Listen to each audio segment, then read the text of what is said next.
मिल सकता है। तो ये हो गया A2 कैटेगरी वाली बात। A3 कैटेगरी जो मैं बोल रहा हूँ कि तकरीबन इनकम प्रूफ में जो लेडी एम्प्लॉय थी, मैंने बोला वो गवर्नमेंट में नहीं है, प्राइवेट में नौकरी कर रही है, लेकिन पेपर स्लिप देती है, तो उसको PFQ, CA certificate, salary seat कुछ भी दिखा के हम लोग उसको A2 कैटेगरी एस्टैब्लिश कर सकते हैं। इसके लिए इतना प्रूफ, कॉपी ऑफ पासबुक भी चलेगा, जिसका हर महीने का मान लीजिए पेंशन जमा होता है या तो रेंट जमा होता है कोई मिलकत का, तो उसके हिसाब से हम उसको A2 में काउंट करेंगे और A2 के हिसाब से जो इंश्योरेंस होगा उसको। स्पेशल एमेचर एज पर फीमेल लाइव्स एनेक्चर 1। अब इस पे फीमेल लाइव्स के लिए एनेक्चर 1 का एक नया एमेचर आया है। उसमें हमारे भाई लोग क्या गलती करते हैं वो बोलता हूँ। उसमें वो एमेचर निकालता है, सब वो खुद भरता है, नीचे साइन भी करता है, लेकिन अब देखो ना यहाँ पे लिखा है कि DM club and above DO ABMS and BM is required. तो हम लोग DM JDM चेयरमैन वाले एजेंट का भी एजेंट तो होता नहीं है, जब क्वेरी निकालते हैं तो हम वो फॉर्म भर के दे देते हैं। तो ये जब सवाल आता है डेस्क्लेम तब आता है। अब ये तो आप भर के तुरंत ही कंप्लीशन करवा लेंगे, मजे से FP ले लेंगे और मजा आ जाएगा, लेकिन करना नहीं। जो जिसका जिम्मेदारी है उसको देना सीखो। वो पार्टी का भरो और एजेंट का साइन करवाओ। एजेंट नहीं है तो हम क्या करते हैं वो मेरे को बोलने की जरूरत नहीं है, लेकिन वो DM एंड एबोव है तो खुद साइन मत करो। कम से कम जिसका साइन है, जिसका एमेचर है वहीं भरो। खामखा इतनी हाई गाई करने की कोई जरूरत नहीं है। अदर कंडीशन में age proof, standard age proof है, SSC होना जरूरी है। टर्म प्लान, अगर टर्म राइडर और टर्म प्लान लेते हैं तो SSC। A1 में भी जो नॉन मेडिकल स्पेशल है उसमें भी SSC होना जरूरी है। तो ये SSC का जो एजुकेशन है वो प्रूफ भी आपको लेना पड़ेगा अगर A2 में हम उसको गिनना चाहते हैं तो। Funding from husband income allowed for insurance above 50 lakh, 50 lakh से ऊपर अगर A2 लेडी जाएगी, A2 वाली की बात कर रहा हूँ, A2 लेडी जाएगी तो हस्बैंड का इंश्योरेंस इनकम भी हम उसको क्लब करके हम ज्यादा इंश्योरेंस उसको दे सकते हैं। खुद की इनकम से तो 50 लाख दे ही सकते हैं, लेकिन फंडिंग फ्रॉम हस्बैंड बताएंगे तो उसको और ज्यादा बीमा भी मिल सकता है। लेकिन एक कंडीशन है कि उसका हस्बैंड का भी होना जरूरी है, तो उस एंगल से हम उसको ज्यादा इंश्योरेंस दे सकते हैं। A3, ए में लास्ट कैटेगरी A3, फिर B कैटेगरी आएगी, having oven income that can not be. कुछ भी हम एस्टेब्लिश नहीं कर सकते, ओनली क्या, वही उसका प्रूफ। तो उसके लिए ओनली सेविंग प्लान अलाउड है, कोई टर्म इंश्योरेंस नहीं मिलेगा, कोई राइडर नहीं मिलेगा, सब रिस्ट्रिक्शन लगा दिए यहाँ पे। खाली इंश्योरेंस देते हैं बस, बाकी दूसरी कुछ इधर उधर की चीज मांगना जरूरी नहीं है। मैंने आगे भी दिखाया कि 15 लाख तक हम SSC HSC और एबोव होगा तो उसको 15 लाख का इंश्योरेंस मिल सकता है ऑल टुगेदर। मतलब पीछे 5 लाख का लिया है तो अभी हम और 10 लाख का दे सकते हैं, और 10 लाख का इंश्योरेंस बिलो HSC होगा। HSC से मतलब ये HSC बिलो है कि ओवर है, वो एस्टैब्लिश करना हमारा काम है, मतलब एजेंट का काम है कि उसके पास एक एजुकेशन का प्रूफ आज से कंपलसरी मंगाना जरूरी है, सामान लेने का। क्योंकि आधार कार्ड पैन कार्ड लेके आता है, फोटो लेके आता है, कैंसिल चेक लेके आता है, तो ये भी मांगे ना तो इसका भी एक फोटोकॉपी निकाल सकते हैं, मोबाइल पे भी ले सकते हैं। अभी वो जमाना नहीं रहा कि कैसे जेरोक्स निकालेंगे, तो ले लेंगे तो अपना अंडरराइटिंग आसान हो जाएगा, ग्रीन चैनल में पेपर पास हो जाएगा, कोई टॉसिंग होगा नहीं।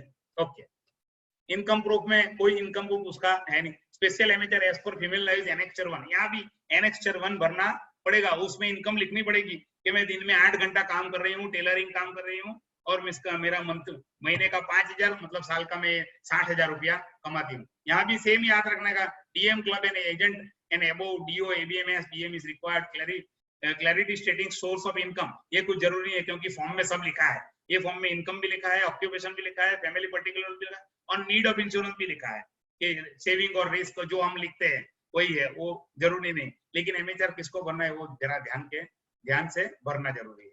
अभी मैं आऊंगा उसकी कंडीशन पे। A3 की बात कर रहा हूँ, रेगुलर प्रीमियम प्लान 60 साल तक उसको मिल सकता है, लेकिन उसमें रिलैक्सेशन जो हम A3 में हाउस होल्ड लेडी है तो काफी रिलैक्सेशन, काफी रिस्ट्रिक्शन दिए, वो रिस्ट्रिक्शन के से हिसाब से ही उसको इंश्योरेंस मिलेगा। अभी जो आई 2 कैटेगरी, उसमें B1 और B2 कैटेगरी आएगी।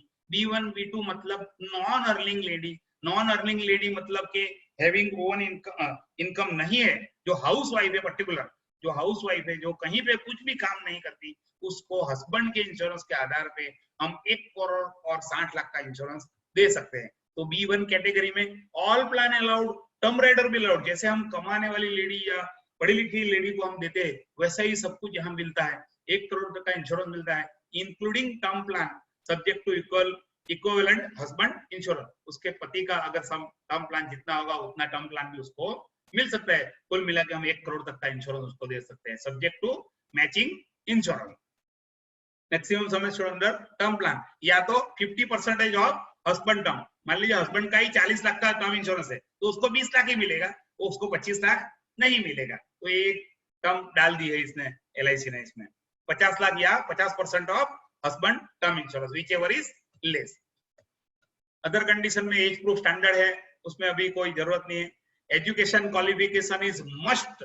मैंने पहले ही बोला है कि आज से सभी एजेंट को बोलना शुरू कर दो कि एजुकेशन प्रूफ भी लेके आना। अपने को जरूर है नहीं है, भले 4 चौपड़ी पड़ा है फाड़ के फेंक देंगे, लेकिन अगर 10वीं पढ़ी है 12वीं पढ़ी है लेडी तो अपने लिए बहुत काम की चीज है, आराम से पास हो जाएगा। दोबारा उसको भेजने की जरूरत नहीं पड़ेगी वापस कस्टमर के पास। तो proof of education qualification is must possess passport credit. ये बहुत पुरानी बात है क्योंकि अभी आधार कार्ड पैन कार्ड आ गया तो अभी ये सब चीज नहीं होगा तो चलेगा, बाकी ये सब चीज भी चलती है। लेकिन आधार कार्ड पैन कार्ड हम नॉर्मल तरीके से जो लेते हैं उसके हिसाब से ये चल जाता है, तो बाकी की चीज के लिए हम डिमांड नहीं कर सकते। हाउस वाइफ बिलो ग्रेजुएशन, ये ग्रेजुएशन से नीचे है, मतलब 12वीं है या कॉलेज के फर्स्ट ईयर या 9वीं कक्षा भी है या 5वीं कक्षा है, बिलो ग्रेजुएट नहीं आती है। हम ऐसा मत सोचो कि 5वीं कक्षा है या 12वीं से नीचे आते हैं, नहीं, 12वीं वाली कक्षा A3 में देखने का, B2 B3 में ग्रेजुएशन का ही देखने का, ग्रेजुएशन से नीचे मतलब तीसरी चौथी कक्षा है वो भी बिलो ग्रेजुएशन आएगी। तो यहाँ बिलो ग्रेजुएशन में 60% इंश्योरेंस मिल जाएगा, प्रीमियम वेवर नहीं मिलेगा उसको, premium waiver not allowed. Term plan, term rider और प्रीमियम वेवर नॉट अलाउड। कोई रिस्क मतलब रिस्क वाला प्लान हम नहीं दे सकते उसको क्योंकि हाउस वाइफ है। 60 lakh subject to equivalent husband. अगर हस्बैंड का 30 लाख है तो उसको भी 30 लाख ही मिलेगा, लेकिन हस्बैंड का 80 लाख है तो इसको 60 लाख मिलेगा। ओके, अदर कंडीशन में एज प्रूफ अलाउड, ये सब पुरानी बात हो गई। Other condition for B1 B2, income of husband should be sufficient to support insurance. तो इनकम हम देखते हैं, मान लीजिए हम 5 लाख का हस्बैंड का इनकम है तो 5 लाख 5 लाख 5 लाख तीनों साल के 15 लाख हो गए।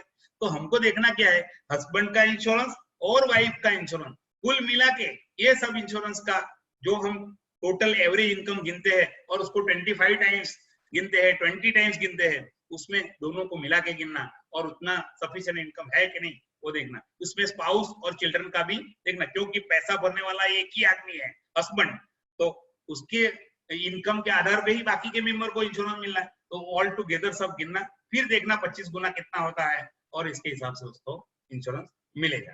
तो ये B1 B2 में इनकम कैसे गिने जाएगी। MHRY BM club agent and above DO ABMS PM is required for sum assured above 5 lakh. 5 lakh से ऊपर होगा तो ये सब चीज होती है। BM क्लब एजेंट का तो इतना लिमिट है तो उसमें ये पेपर पास हो जाएगा। If husband is uninsurable due to medical reason, maximum 50 lakhs TASA allowed under saving plan only. Above 50 lakhs can be decided NBR CO.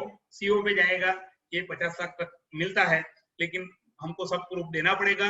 अनइंश्योरेबल है, ले नहीं सकते, उसका इनकम प्रूफ देना पड़ेगा और इंश्योरेंस की हमको जरूरत है, ऐसा एस्टेब्लिश करना पड़ेगा, तभी हमको इसमें भी CO से ज्यादा इंश्योरेंस मिल सकता है क्योंकि वो पावर CO को दिया है। BM BO और DO को जेडो को भी पावर नहीं दिया है, ये पेपर CO में सीधा चला जाएगा। तो ये हो गया फीमेल अंडर राइटिंग। ये फाइनेंशियल अंडर राइटिंग का चैप्टर आएगा, लेकिन ये पूरा चार्ट है तो खाली एक 2 5-10 सेकंड आप देख लेंगे। 25 गुना 20 गुना 15 गुना 15 गुना 10 गुना। अगर जिसकी इनकम 10 लाख से ऊपर, ये नया टर्म है, आप जिसकी इनकम ज्यादा है ना उसको हम बहुत अच्छी तरह से बीमा दे सकते हैं। मैं जैसे प्रपोजल में वापस आता हूँ, मैं आपको बताऊंगा। तो जो 10 लाख से ऊपर वाला है, कमाने वाला है, उसको 25 की बजाय 30 गुना बीमा मिलेगा। 35 साल से नीचे वाले को, 36 से 45 वाले को 20 की बजाय 25 मिलेगा और 46 से 50 में 15 के बजाय 20 का मिलेगा। 51 से पैरेलल हो जाएगा, यहाँ भी 15 टाइम्स है, यहाँ भी 15। ये बहुत अच्छा कॉलम है आखिरी वाला। Additional multiple of 10 times of income is allowed for minor life. Minor life के लिए थोड़ा अच्छा किया है LIC ने। 10 गुना इनकम से 10 गुना तक का बीमा हम बच्चे को दे सकते हैं। इनकम से अपने खुद के बाजू पे रख के बच्चे को देना है तो बच्चे के लिए 10 गुना तक। मान लीजिए मेरा 5 लाख का इनकम है, एवरेज इनकम, तो 50 लाख का तक का मैं बच्चे को इंश्योरेंस दे सकता हूँ। अपार्ट फ्रॉम दिस, ये सब मिल गया उसके बाद उसको क्लब नहीं करने का, उसको मिल गया, मतलब खुद को बीमा मिल गया, अभी उसको बच्चे को आया तो बोला 25 गुना तो हो गया, नहीं, बच्चे के लिए अलग से लिमिट दी है 10 टाइम्स ऑफ इनकम, ये एक नई चीज है नए अंडरराइटिंग के लिए, तो ये जानना जरूरी था, इसलिए मैंने आपको दिखाया। डिस्क्रिप्शनरी पावर तो सबको ये वो बाकी का देखेंगे। अभी मैं आपको दूसरी चैप्टर में लेके जाऊंगा, उससे पहले प्रवीण जी से बोलूंगा कुछ सुझाव हो, फास्ट जा रहे हैं, धीरे जाना चाहिए, कुछ अगर आप मुझे कुछ कहना चाहते हैं तो कह सकते हैं म्यूट खोल के। जी सर, बिल्कुल सही स्पीड से जा रहे हैं, बराबर है ना? आप यस कंफर्टेबल रहिए, बहुत अच्छी जा रहा है सर। 6:45 ऑलरेडी, बराबर, तो अपने पास और 1 घंटा है, और 1 घंटा है, और 1 घंटा है सर, 1 घंटा। तो मैं आगे चलूं? जी सर जी। अभी किसी को कुछ ब्रेक नहीं है, मैं नॉन स्टॉप जाऊंगा, ब्रेक की जरूरत नहीं है ना?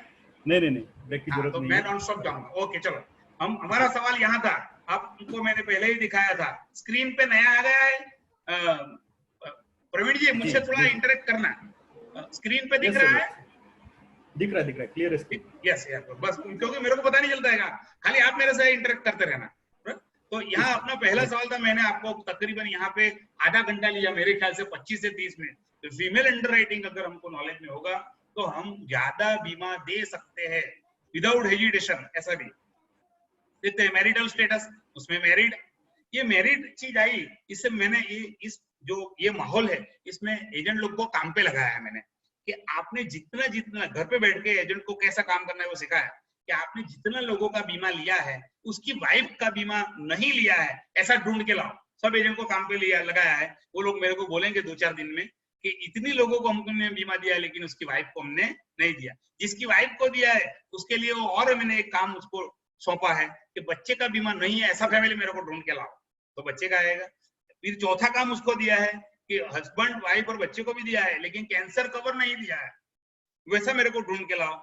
ये 4 चीज आ गई। फिर मैंने और एक 5वां काम भी दिया है कि ये सब लोग है वो बिलो 35 या बिलो 40 वाले होंगे जो लोग, उसको हम टर्म इंश्योरेंस दे सकते हैं कि नहीं, ऐसा लिस्ट भी बनाओ।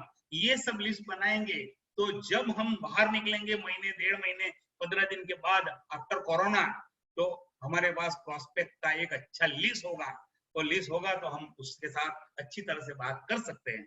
अगर मेल सफिशिएंट है तो हमारी कैसेट बजाएंगे लेडीज पे, मतलब फीमेल इंश्योरेंस पे, मेल फीमेल है तो हम बजाएंगे बच्चे पे, जिसके लिए हम जीवन लक्ष्य भी है, जीवन चिल्ड्रन मनी बैक भी है, और जीवन तरुण भी है। तो उसका जब चैप्टर आएगा हम वहां पे वो चीज देखेंगे। यहाँ स्पाउस का नाम आया, date of birth, date of birth के हिसाब से हम यहाँ उम्र लिखते हैं। हम ज्यादातर उम्र क्या लिखते हैं, 30 साल और 8 महीना, तो हम क्या लिखते हैं 31 साल।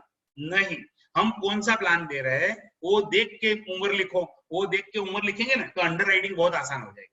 मान लीजिए हमने 855 मतलब के जीवन अमर टेबल दिया है, तो जीवन अमर में तो लास्ट बर्थ डेट होती है, मतलब कंप्लीटेड एज होती है, तो 30 साल और 8 महीना हुआ, हमने यहाँ 31 साल लिख दिया। नहीं, यहाँ 30 साल ही लिखना है। अगर ऑर्डिनरी प्लान देते हैं तो उसमें नियर बर्थडे आती है उसमें, क्योंकि ये 36 साल पे जाएगा ना 35 वाला, तब अपने को दिक्कत रहती है जब स्पेशल रिपोर्ट के चार्ट बदल जाते हैं। तो यहाँ उम्र पार्टी एजेंट लिख के आती है, बराबर है, उसके हिसाब से, लेकिन अपने पास से प्रपोजल पेपर पास होगा तो यहाँ नजर डालना बहुत जरूरी है। 30-31 करके हम आगे जा सकते हैं। ओके, उसका जन्म, यहाँ प्लेस सिटी और बर्थ, तो यहाँ चेन्नई लिखा, कोई लिखता है अमेरिका, कोई लिखता है कनाडा, क्योंकि उसका फादर मदर यहाँ है, वहां उसका कनाडा में जन्म हुआ है। तो ये जो 9 नंबर का सवाल है यहाँ से हमको पता चलता है, और यहाँ 11-12 नंबर का सवाल भी आएगा। यहाँ ये 9, 10, 11, 12 से हमको पता चलता है कि वो इंडियन है और एनआरआई है, इंडियन है या एनआरआई। आज मैं एनआरआई का चैप्टर लेने वाला नहीं हूँ, लेकिन ये 9, 10, 11, 12 नंबर पे मेरी पिन अटक जाती है और वहां से मैं एनआरआई का चैप्टर पे शिफ्ट होता हूँ, क्योंकि एनआरआई में ग्रुप 1, 2, 3, 4, 5 है, किसमें एक्स्ट्रा लगता है किसमें नहीं लगता है, एफएनओ क्या है, एनआरआई क्या है, एनआरई क्या है, एनआरओ क्या है, वो पूरा उसमें समझा। लेकिन अभी इतना टाइम नहीं है, तो मैं अभी जो अपने पास 10% धंधा एनआरआई का आता है उसके लिए 90% के लिए ज्यादा हम मगजमारी नहीं करें, हम 90% पे ध्यान रखेंगे। कभी दूसरी बार मुलाकात करेंगे तो हम लोग उसमें एनआरआई की बात कर लेंगे। तो अभी मैं उसको सोचूंगा, लेकिन यहाँ से एक पता चलना चाहिए कि उसका जन्म कहाँ हुआ है, वो एनआरआई नेशनलिटी कहाँ के, सिटीजन कहाँ है, तो उससे पता चलता है, तो उसको हम कितना ज्यादा बीमा दे सकते हैं। एनआरआई नॉन मेडिकल स्पेशल और एनआरआई का दोनों का अंडरराइटिंग चार्ट 1 के हिसाब से होता है। वो चार्ट 1 के हिसाब से, क्योंकि इनकी इनकम भी ज्यादा रहती है, तो चार्ट 1 में काफी रिलैक्सेशन है। ऐसे ही नॉन मेडिकल में 30 लाख का बीमा पास हो जाता है। देखते हैं आगे, आगे चढ़ के देखेंगे। कॉरेस्पॉन्डेंस एड्रेस में हम लोग ज्यादातर आधार कार्ड से लिख देते हैं, लेकिन आधार कार्ड में पूरा एड्रेस नहीं आता है, लेकिन उसमें कोई लैंडमार्क रहता है, तो लैंडमार्क लिखना खास बताने का, बाकी पूरा एड्रेस लिखेगा तो चलेगा। पिन कोड लिखना बहुत जरूरी है, क्योंकि इसमें जो बैठे हैं, जितने मेरे साथी लोग बैठे हैं, तो उसमें कई एसपीए भी होंगे। तो एसपीए लोग जो आई प्रपोजल करते हैं, क्योंकि मैं भी खुद एसपीए हूँ, आई प्रपोजल करते हैं, तब हमको पिन नंबर डालना जरूरी रहता है। तो फिर हमको एक लिस्ट लेके बैठना पड़ता है, ये अंधेरी कहाँ पे है, डोंबिवली कहाँ पे है, तो वो नहीं, उसके पास ऐसी आदत डालो कि वो पिन नंबर लिख के ही आएगा। उसका मोबाइल नंबर यहाँ लिखा हो कंपलसरी, इसका ईमेल आईडी भी हो सके तो यहीं पे डाल दो। ये प्रपोजल के आखिर में भी है, लेकिन यहीं पे डाल दो। तो अपने को जब हम आई प्रपोजल करते हैं या अपना स्टाफ आई प्रपोजल करता है, तो उसको आई प्रपोजल में दोनों चीज साथ में है, मोबाइल नंबर भी और ईमेल आईडी भी। तो अगर यहाँ पे लिखने का रहेगा तो अच्छी चीज रहेगी। तो ये हो गया कॉरेस्पॉन्डेंस एड्रेस। ये परमानेंट एड्रेस ज्यादातर सेम रहता है। ये एड्रेस आउटसाइड, जो पर्टिकुलर हम एनआरआई लोग को इंश्योरेंस देते थे, ऊपर जो 15 नंबर का सवाल है, रेसिडेंट स्टेटस क्या है, हम रेसिडेंट इंडियन है, लेकिन एनआरआई को देते हैं। तो आज तक ये सवाल का कोई प्रोविजन नहीं था। हम ये फॉरेन का एड्रेस जब हम एनआरआई क्वेश्चनर भरते थे ना, उसमें लिखते थे, लेकिन अभी प्रपोजल में ही डाल दिया एलआईसी ने। तो ये एनआरआई के लिए सवाल है। केवाईसी, पीएमएलए, ये सब हमने देख लिया है। Aadhaar card, PAN card, cancel cheque ले लिया, तो केवाईसी आ गया है। यहाँ आधार कार्ड है, आधार कार्ड का 4 नंबर डालना जरूरी है, पैन कार्ड का नंबर भी डालना जरूरी है।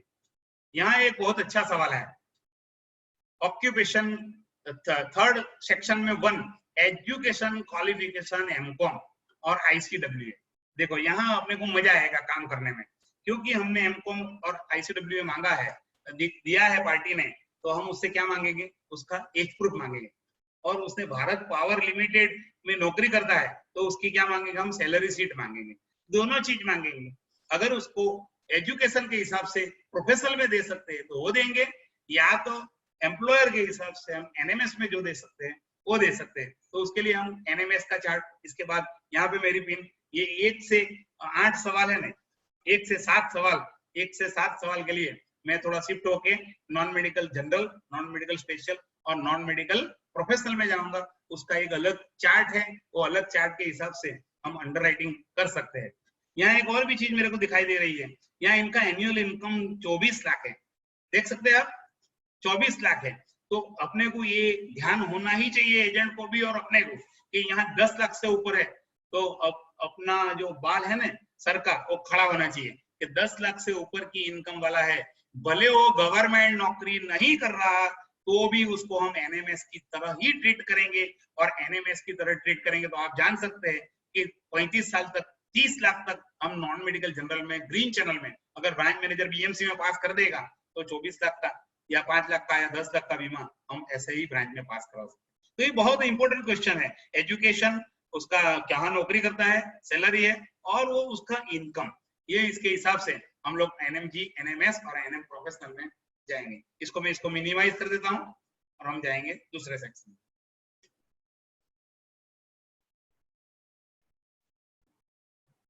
मेडिकल,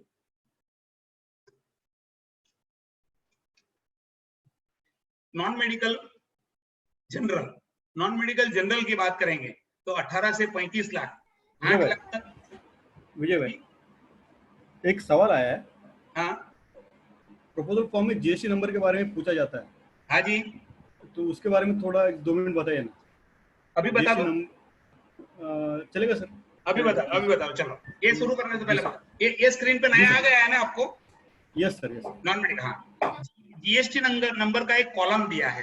तो जीएसटी ये 2-3 जगह पे यूज करने का है, इसलिए एलआईसी ने डाला है। ज्यादातर 90% में अपने को जरूरत नहीं पड़ेगी जीएसटी। एक तो कहाँ जरूरत पड़ेगी, जो एनआरआई कस्टमर है ना, उसमें हम जीएसटी नहीं ले सकते, इसके लिए जीएसटी के वहां एक कॉलम दिया है। दूसरा, जीएसटी नंबर में पार्टी कभी पूछती है आपको कि जीएसटी नंबर आपने पूछा है तो हम जीएसटी नंबर डालेंगे। जीएसटी नंबर डालेंगे तो हमको इंश्योरेंस का प्रीमियम में जीएसटी बाद या उसका क्रेडिट मिलेगा कि नहीं मिलेगा। ज्यादातर प्रश्न वही रहता है ना प्रशांत जी, अरे प्रवीण जी। बराबर बराबर बराबर है। क्या आप लिखते हैं तो बाद मिलता है, मैंने बोला लिखते हैं लेकिन आपको बाद नहीं मिलेगा। क्यों नहीं मिलेगा?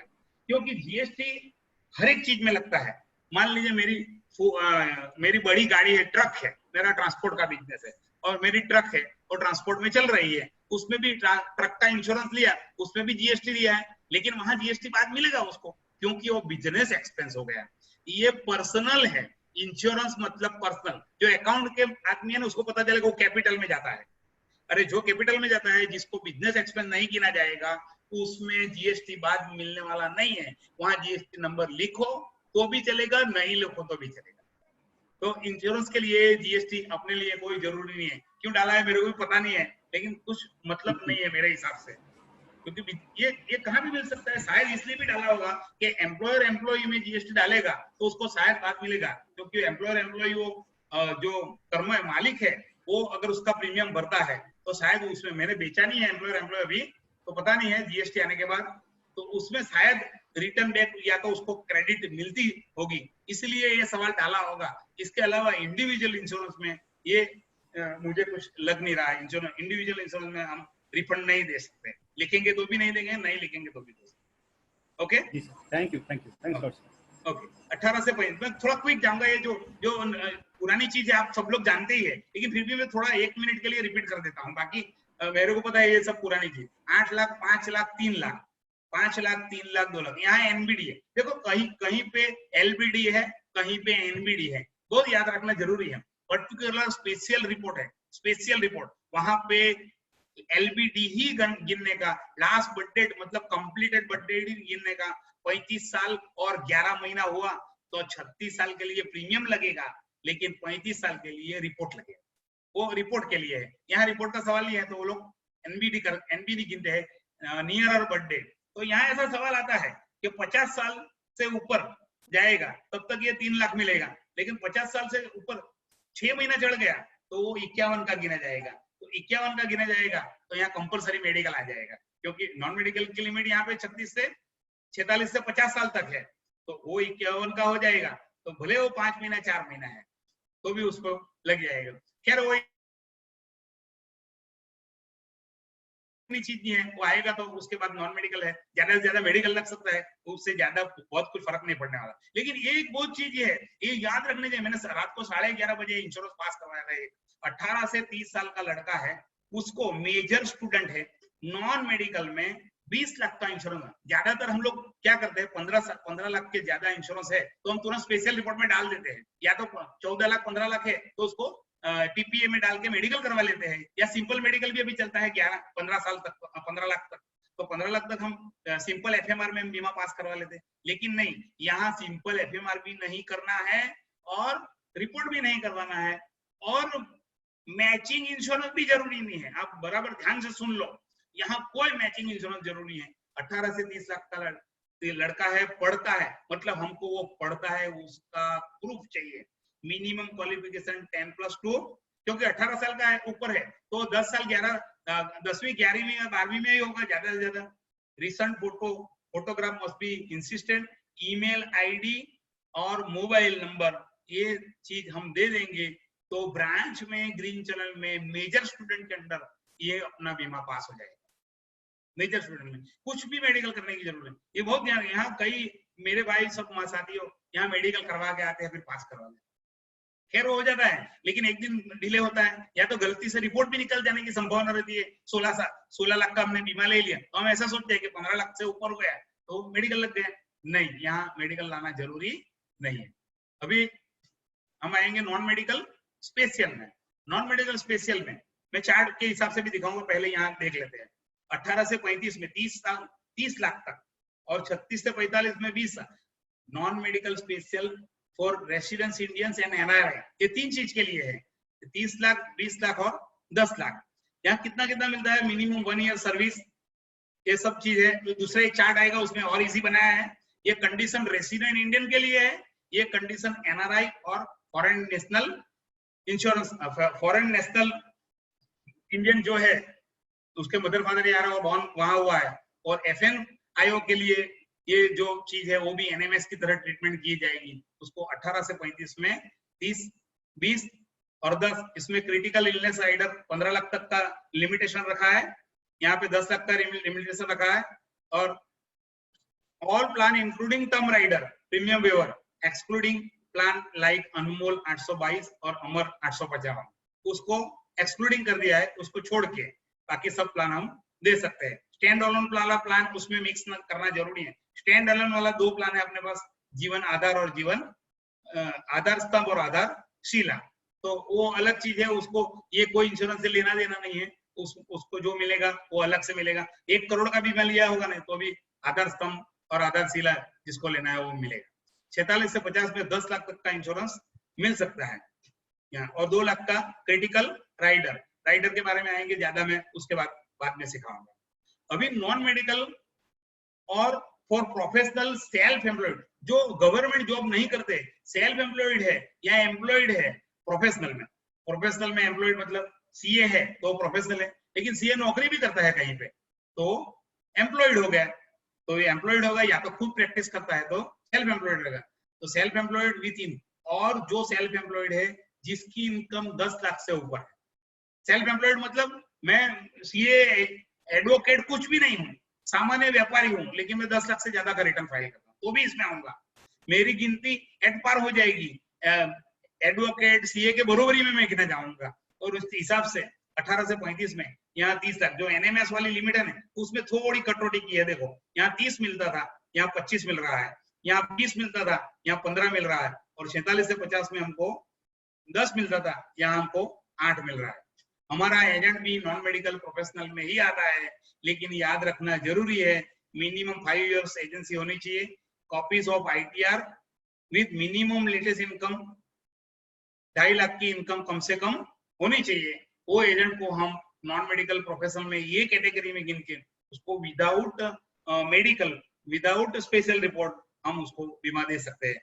उसमें अगर कोई एडवर्स फीचर्स है, हिस्ट्री, फैमिली हिस्ट्री बेकार है तो मेडिकल करवाना ये अलग चीज है, या कुछ उसको ऑपरेशन हुआ है, सर्जरी हुआ है तो करवाना ही पड़ेगा, लेकिन कुछ नहीं है तो उसमें हम दे सकते हैं। Self employed major male and female copies of ITR for 3 years, 3 साल का आईटीआर ले लेने का और उसमें रख देने। और मस्ट हैविंग इनकम 10 लाख से ऊपर वाले के लिए 10 लाख का लेटेस्ट इनकम होना जरूरी। पीछे के 2 साल में 8 और 9 लाख होगा तो भी चलेगा, लेकिन आखिरी वाला अगर 10 लाख का रिटर्न है तो ये कैटेगरी में गिनेगा, और ये कैटेगरी के हिसाब से हम उसको बीमा देंगे, तो उसको बीमा हम नहीं दे सकते, बीमा हम दे सकते। तो ये एक छोटी चीज हो गई जो non medical general, non medical major student, उसमें मेल का फादर मदर का इंश्योरेंस की भी जरूरत नहीं है, और उसमें और आएगा नॉन मेडिकल स्पेशल, और आखिर में आया हमारा प्रोफेशनल वाला और हमारे एजेंट, और जो जिसकी इनकम 10 लाख से ऊपर है। रहा सवाल नॉन मेडिकल, अरे सिंगल में 916, 917, और यहाँ 18 से 35 में 916 में 20 लाख तक का इंश्योरेंस मिलेगा, और यहाँ 15 लाख का। 20 लाख मतलब 20 लाख एसयूसी, तो आपने 25 लाख रुपए का इंश्योरेंस लिया है और 5 लाख रुपया भरा है, मान लीजिए आपने, तो 25 में से 5 चला जाएगा तो 20 लाख एसयूसी, मतलब आप ज्यादा पैसा भरा है तो भी उसकी एसयूसी तो कमी आएगी, क्योंकि प्रीमियम, सिंगल प्रीमियम हम ज्यादा पैसा हम दे देते हैं पहले से, तो इसलिए ये 916 और 917 का है। आखिर में आऊंगा माइनर का। माइनर के लिए मैंने अलग पोस्टर भी बनाया है, वो भी मैं आपको दिखा दूंगा इसके बाद तुरंत ही। इसमें एक छोटा याद रखना है कि 4 साल के बच्चे के लिए 40 लाख, 5 से 9 साल के बच्चे के लिए भी 40 लाख, और 10 से 17 के लिए 15 लाख, ये नॉन मेडिकल है। इससे ऊपर जाएगा, ये 18 से 30 वाला रिपीट हुआ, ऊपर हमने देखा 18 से 30 मेजर स्टूडेंट है तो उसको 20 लाख मिलता है, ये नया है, ये रिपीट हुआ है। इसमें ये चीज है तो मेडिकल नहीं लगेगा, इससे ऊपर होगा तो जुवेनाइल एफएमआर लगेगा, इससे ऊपर जाएगा तो जुवेनाइल एफएमआर लगेगा, और 75 लाख से ऊपर जाएगा तभी स्पेशल रिपोर्ट लगेगा। साथियों 75 लाख से ऊपर जाएगा बच्चों में तभी स्पेशल रिपोर्ट लगेगा, अदरवाइज जुवेनाइल एफएमआर से हो जाएगा, हाइट वेट से हो जाएगा। लेकिन एक चीज सीखना भी जरूरी है और सिखाना भी जरूरी है, 0 से 4 साल के बच्चे के लिए जब भी इंश्योरेंस लेके आए तब उसके पास इम्यूनाइजेशन रिपोर्ट लेना जरूरी है, क्योंकि हम वापस भेजते हैं, ज्यादातर लेके नहीं आते हैं। 5 साल का 8 साल का बच्चा रहते हैं तो बीमा लेके आते, तो यहाँ कोई जरूरत नहीं इसकी, लेकिन ये 0 से 4 साल में अगर डिवीजन पेपर जाएगा तो वो लोग इम्यूनाइजेशन रिपोर्ट, जुवेनाइल एफएमआर तो है नहीं, 4 साल के बच्चे में हाइट वेट की भी जरूरत नहीं है, तो इम्यूनाइजेशन रिपोर्ट की कॉपी साथ में लगा देने की, तो आपका बीमा आराम से पास हो जाएगा। ओके, तो मैं इसका चार्ट में थोड़ा बच्चों का चार्ट अभी मैं शो कर देता हूँ, 1 मिनट से ज्यादा नहीं लगेगा।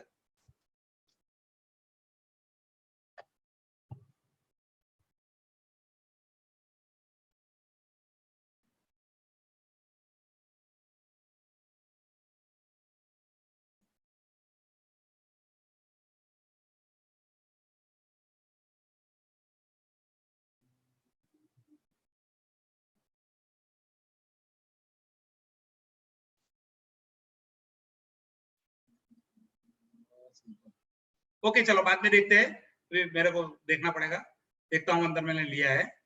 अभी फॉर्म में मैं वापस आ जाता हूँ प्रपोजल फॉर्म में। तो प्रपोजल फॉर्म में हमारा नॉन मेडिकल का जो चैप्टर है वो वहां पे खत्म हुआ। तो हमारा सवाल यहाँ पे था, एजुकेशन क्वालिफिकेशन जो हमने देख लिया, कहाँ पे नौकरी करता है, यहाँ से हमको डिसाइड किया कि उसको नॉन मेडिकल में जाना है या नहीं जाना है, या ऐसे ही ग्रीन चैनल में पेपर पास करवाना है। तो ये सवाल खत्म हुए। बाकी के सवाल कॉमन है, आपको सिखाने की जरूरत नहीं है। उसके आगे पीछे कोई बीमा में पास हुआ नहीं हुआ वो हम लिखते हैं, क्रिमिनल रिकॉर्ड है कि नहीं, पॉलिटिकली एक्सपोज है कि नहीं, वो सवाल कॉमन सवाल है। यहाँ जो सवाल आया जो 5वां नंबर, जो मैंने पहले ले लिया है ऑलरेडी, पहले इमीडिएट एसयूसी और टासा में मैंने जो लिया, ये एग्जिस्टिंग इंश्योरेंस का, जो एग्जिस्टिंग इंश्योरेंस का जो पॉलिसी है वो यहाँ लिखनी है। अगर जगह नहीं है तो उसके लिए अलग पत्रक भी शामिल है, तो उसमें भी हम ले सकते हैं। लेकिन इसको खास बोलना है कि अगर समझ में आए तो लिख के आना, नहीं समझ में आया तो पॉलिसी की रसीद की कॉपी, क्योंकि ये बहुत जरूरी है। Date of commencement, date of commencement से एसयूसी डिसाइड होगा, प्लान से एसयूसी डिसाइड होगा, और अगर यही गलत लेके आया तो मुश्किल ही हो जाएगी। क्योंकि अगर एसयूसी गलत रहेगा तो बीमा गलत मिलेगा, री इंश्योरेंस भी गलत होगा, तो एलआईसी को भी नुकसान है। तो वो कभी कभी जाके डेथ क्लेम वगैरह होता है तो खामियाजा भुगतना पड़ता है अपन एजेंट को भी, और डीओ को भी कभी कभी लेटर लिखना पड़ता है, फिर आपको जवाब देना पड़ता है। ये जो सवाल है वो कॉमन है। डिफर्ड, ड्रॉप, डिक्लाइन, एक्स्ट्रा के साथ पास हुई नहीं हुई, इसमें सब आ गया। अभी इसके बारे में बात करेंगे, detail of nominee and appoint. अगर 18 साल से कम को हम नॉमिनी करते हैं तो हमको अपॉइंटी रखना जरूरी है, और जब हम अपॉइंटी रखेंगे तो अपॉइंट की साइन भी होना जरूरी है। लेकिन मैं 90% की बात कर रहा हूँ, 90% में हम लोग ज्यादातर 18 से ऊपर है उसको ही हम नॉमिनी करते हैं। तो आज मैं नॉमिनी में थोड़ा बहुत जो सीनियर है उसको पता है, तो उसके लिए सॉरी है, मैं उसको तो नहीं सिखा सकता, क्योंकि जो सीनियर लोग है उन्होंने कभी कभार भी किया तो है ही। कि यहाँ लेडी का नाम है, उसका वाइफ का, और यहाँ आईडी प्रूफ भी लिया है। जो मैंने पहले बोला है कि ये नए प्रपोजल फॉर्म में जो नॉमिनी है उसका भी आईडी प्रूफ लेना जरूरी है, और मदर का नाम तो लिखना है, वो तो कॉलम में आ जाता है, तो उसके लिए आपको चिंता करने की जरूरत नहीं। लेकिन ये नॉमिनी का भूल जाते, क्योंकि अपने को आदत नहीं है, एजेंट को भी आदत नहीं है, तो हो सकता है कि भूल जाए। उसको बोला कि ये भी लेके आना और उसका ये नंबर यहाँ डालना जरूरी है। मैंडेटरी नहीं है, लेकिन आदत आज से करेंगे नहीं तो आदत हो जाएगी, नहीं होगा तो भी बीमा पास हो जाएगा, चिंता करने की जरूरत। या नॉमिनी 2 प्रकार के होते हैं, जिसको मैं एक नॉर्मल नॉमिनेशन बोलता हूँ और जिसको मैं मल्टीपल नॉमिनेशन बोलता हूँ। नॉर्मल नॉमिनेशन, ये नॉर्मल नॉमिनेशन है, एग्जांपल है, वाइफ का नाम डाल दिया, वाइफ लिख दिया, 100% उसको दे दिया, उसकी उम्र 25 है, ये हम वर्षों से करते आ रहे हैं, इसकी बात मैं नहीं करूँ। ये कॉलम ज्यादा दिया है कि वाइफ को 50%, 2 बच्चे को 25%, दोनों मेजर है ऐसा मान लेते हैं, तो 50%, 25%, 25%, मतलब मल्टीपल नॉमिनेशन हो गया। मल्टीपल नॉमिनेशन दे पहले भी था, लेकिन हम देते नहीं थे, तो कंप्यूटर में प्रोविजन था, सॉफ्टवेयर में था, लेकिन हम लोग एक ही नॉमिनी दे देते थे, क्योंकि अगर 2 नॉमिनी है तो दोनों का हमको जब कोई हादसा होता है तो दोनों का बैंक डिटेल वगैरह देना पड़ता है, इस हिसाब से हम भागते थे और हम कोई भी एक का नॉमिनी लिख के हमारा पेपर पास करवा लेते थे। लेकिन ऐसा नहीं करना, अगर उसको करना है वाइफ को सिक्योर, बच्चों को भी सिक्योर करना है, तो यहाँ 50% और 50% दूसरा भी कर सकता है, 50% उसका, 50% उसकी मदर को भी करना कर चाहता है तो कर सकता है। तो ये मल्टीपल नॉमिनेशन कहा जाता है। दूसरा एक सवाल आया, मल्टीपल नॉमिनेशन कब काम आएगा? जब लाइफ एश्योर्ड डेथ होगा तभी मल्टीपल नॉमिनेशन काम आएगा, उसके सिवा मल्टीपल नॉमिनेशन काम आएगा नहीं, क्योंकि नॉमिनेशन तो बदल सकता है आदमी। अभी मैं आज नया बताऊंगा आपको, जिसका वर्ड है सक्सेसिव नॉमिनेशन। कई मेरे पुराने साथी उन्होंने किया होगा, लेकिन नए लोगों को पता नहीं होगा। सक्सेसिव नॉमिनेशन ये खत्म होने के बाद करना है, प्रपोजल पेपर पे नहीं करना है। प्रपोजल पेपर करने के बाद पीएस में करवाना पड़ता है। मल्टीपल नॉमिनेशन, अरे सॉरी, सक्सेसिव नॉमिनेशन हमारे जूनियर साथियों है, उनको पता है, पुराने साथियों को, कि 89 पॉलिसी थी जीवन साथी पॉलिसी। इसमें हस्बैंड का नॉमिनेशन वाइफ होता था, वाइफ का नॉमिनेशन हस्बैंड होता था, इसलिए हम नॉमिनेशन नहीं करवाते थे। लेकिन कभी हादसा में, at a time fatal accident में अगर दोनों गुजर गए तो हमारी पॉलिसी ओपन टाइटल हो जाती थी। आपको पता होगा, हमारी पॉलिसी ओपन टाइटल हो जाती थी, तब बहुत दिक्कत आती थी पैसा लेने में। तब हम जीवन साथी पॉलिसी में सक्सेसिव नॉमिनेशन करवाते थे, बहुत कम करवाते थे। लेकिन आज के जमाने में करवाना जरूरी है। एजेंट के लिए एक काम बोलो कि पॉलिसी पास होने के बाद आप, इसमें रूपा देवी है और उसका एक ब्रदर भी है मान लीजिए, तो सक्सेसिव नॉमिनेशन ब्रदर का करवा लेने का है या किसी और का करवा लेना है, तो वो सक्सेसिव नॉमिनेशन कब इफेक्ट में आएगा? तो जब दोनों नहीं होंगे। कभी कभी ऐसा होता है कि रूपा देवी पहले गुजर जाती है, लेकिन ये हस्बैंड को, रमेश को पता ही नहीं है कि मेरे नॉमिनी गुजर गई तो अपने को क्या है, लेकिन नॉमिनी का नाम डाला है। अभी मीन टाइम वो भी गुजर जाता है, तो पॉलिसी मैच्योर होती है या डेथ क्लेम होता है, उससे पहले दोनों का नॉमिनेशन, रूपा देवी तो गुजर गई है और हस्बैंड खुद भी गुजर गया, तो वो पॉलिसी ओपन टाइटल में आ जाती है और ओपन टाइटल की प्रोसीजर करनी पड़ती है। कभी कभार बहुत दिक्कत वाली प्रोसीजर है, कभी कभार इजी हो जाती है, लेकिन फैमिली डिस्प्यूट होता है तो दिक्कत होती है। तो सक्सेसिव नॉमिनेशन होगा तो क्या होगा, अगर फैटल एक्सीडेंट में दोनों का डेथ हुआ तभी ये तीसरा आदमी काम आएगा। तो तीसरा आदमी तो पॉलिसी ओपन टाइटल नहीं होगी। तो आज 3 नॉमिनेशन, एक नॉर्मल नॉमिनेशन, एक मल्टीपल नॉमिनेशन और एक सक्सेसिव नॉमिनेशन। इसके बाद का सवाल है, लेकिन इससे साथ में ले लेता हूं, क्योंकि नॉमिनेशन के बाद पॉलिसी अगर असाइन करनी है लोन में रखने के लिए, पार्टी तुरंत आती है कि मुझे लोन में रखनी है, तो हम उसको असाइन करके देते हैं। असाइन मतलब राइट, टाइटल और इंटरेस्ट सामने वाले में शिफ्ट हो जाता है। शिफ्ट हो जाता है मतलब पूरा मालिक वही बन जाता है। वो बदल सकता है, वो लोन भी ले सकता है, सब पावर उसमें है। नॉमिनी के पास कोई पावर नहीं है, जिम्मेदार के पास ही पावर है। लेकिन जिम्मेदार ने नॉमिनी के बजाय जिम्मेदार ने असाइन कर दिया, तो वो पावर, राइट, टाइटल और इंटरेस्ट मिस्टर एक्स जो जिसको सामने किया है उसमें वो चला जाएगा और वो मालिक हो जाएगा। लेकिन वो होता है असाइनमेंट। असाइनमेंट 2 चीज का होता है, एक एब्सोल्यूट असाइनमेंट होता है और एक कंडीशनल असाइनमेंट होता है। जो लव एंड अफेक्शन है, हस्बैंड वाइफ को करता है, बच्चा को करता है, माँ बाप, भाई बहन, तो जो ब्लड रिलेशन में आते हैं उसको करते हैं। तो एक जो ब्लड रिलेशन में, उसमें कोई अवैध नहीं आता है, कोई रुपया नहीं आता है, तो वो भी असाइनमेंट होता है। और दूसरा होता है कंडीशनल असाइनमेंट, जिसमें पैसा लिया है अवेज, जिसको बोलते हैं कंसीडरेशन।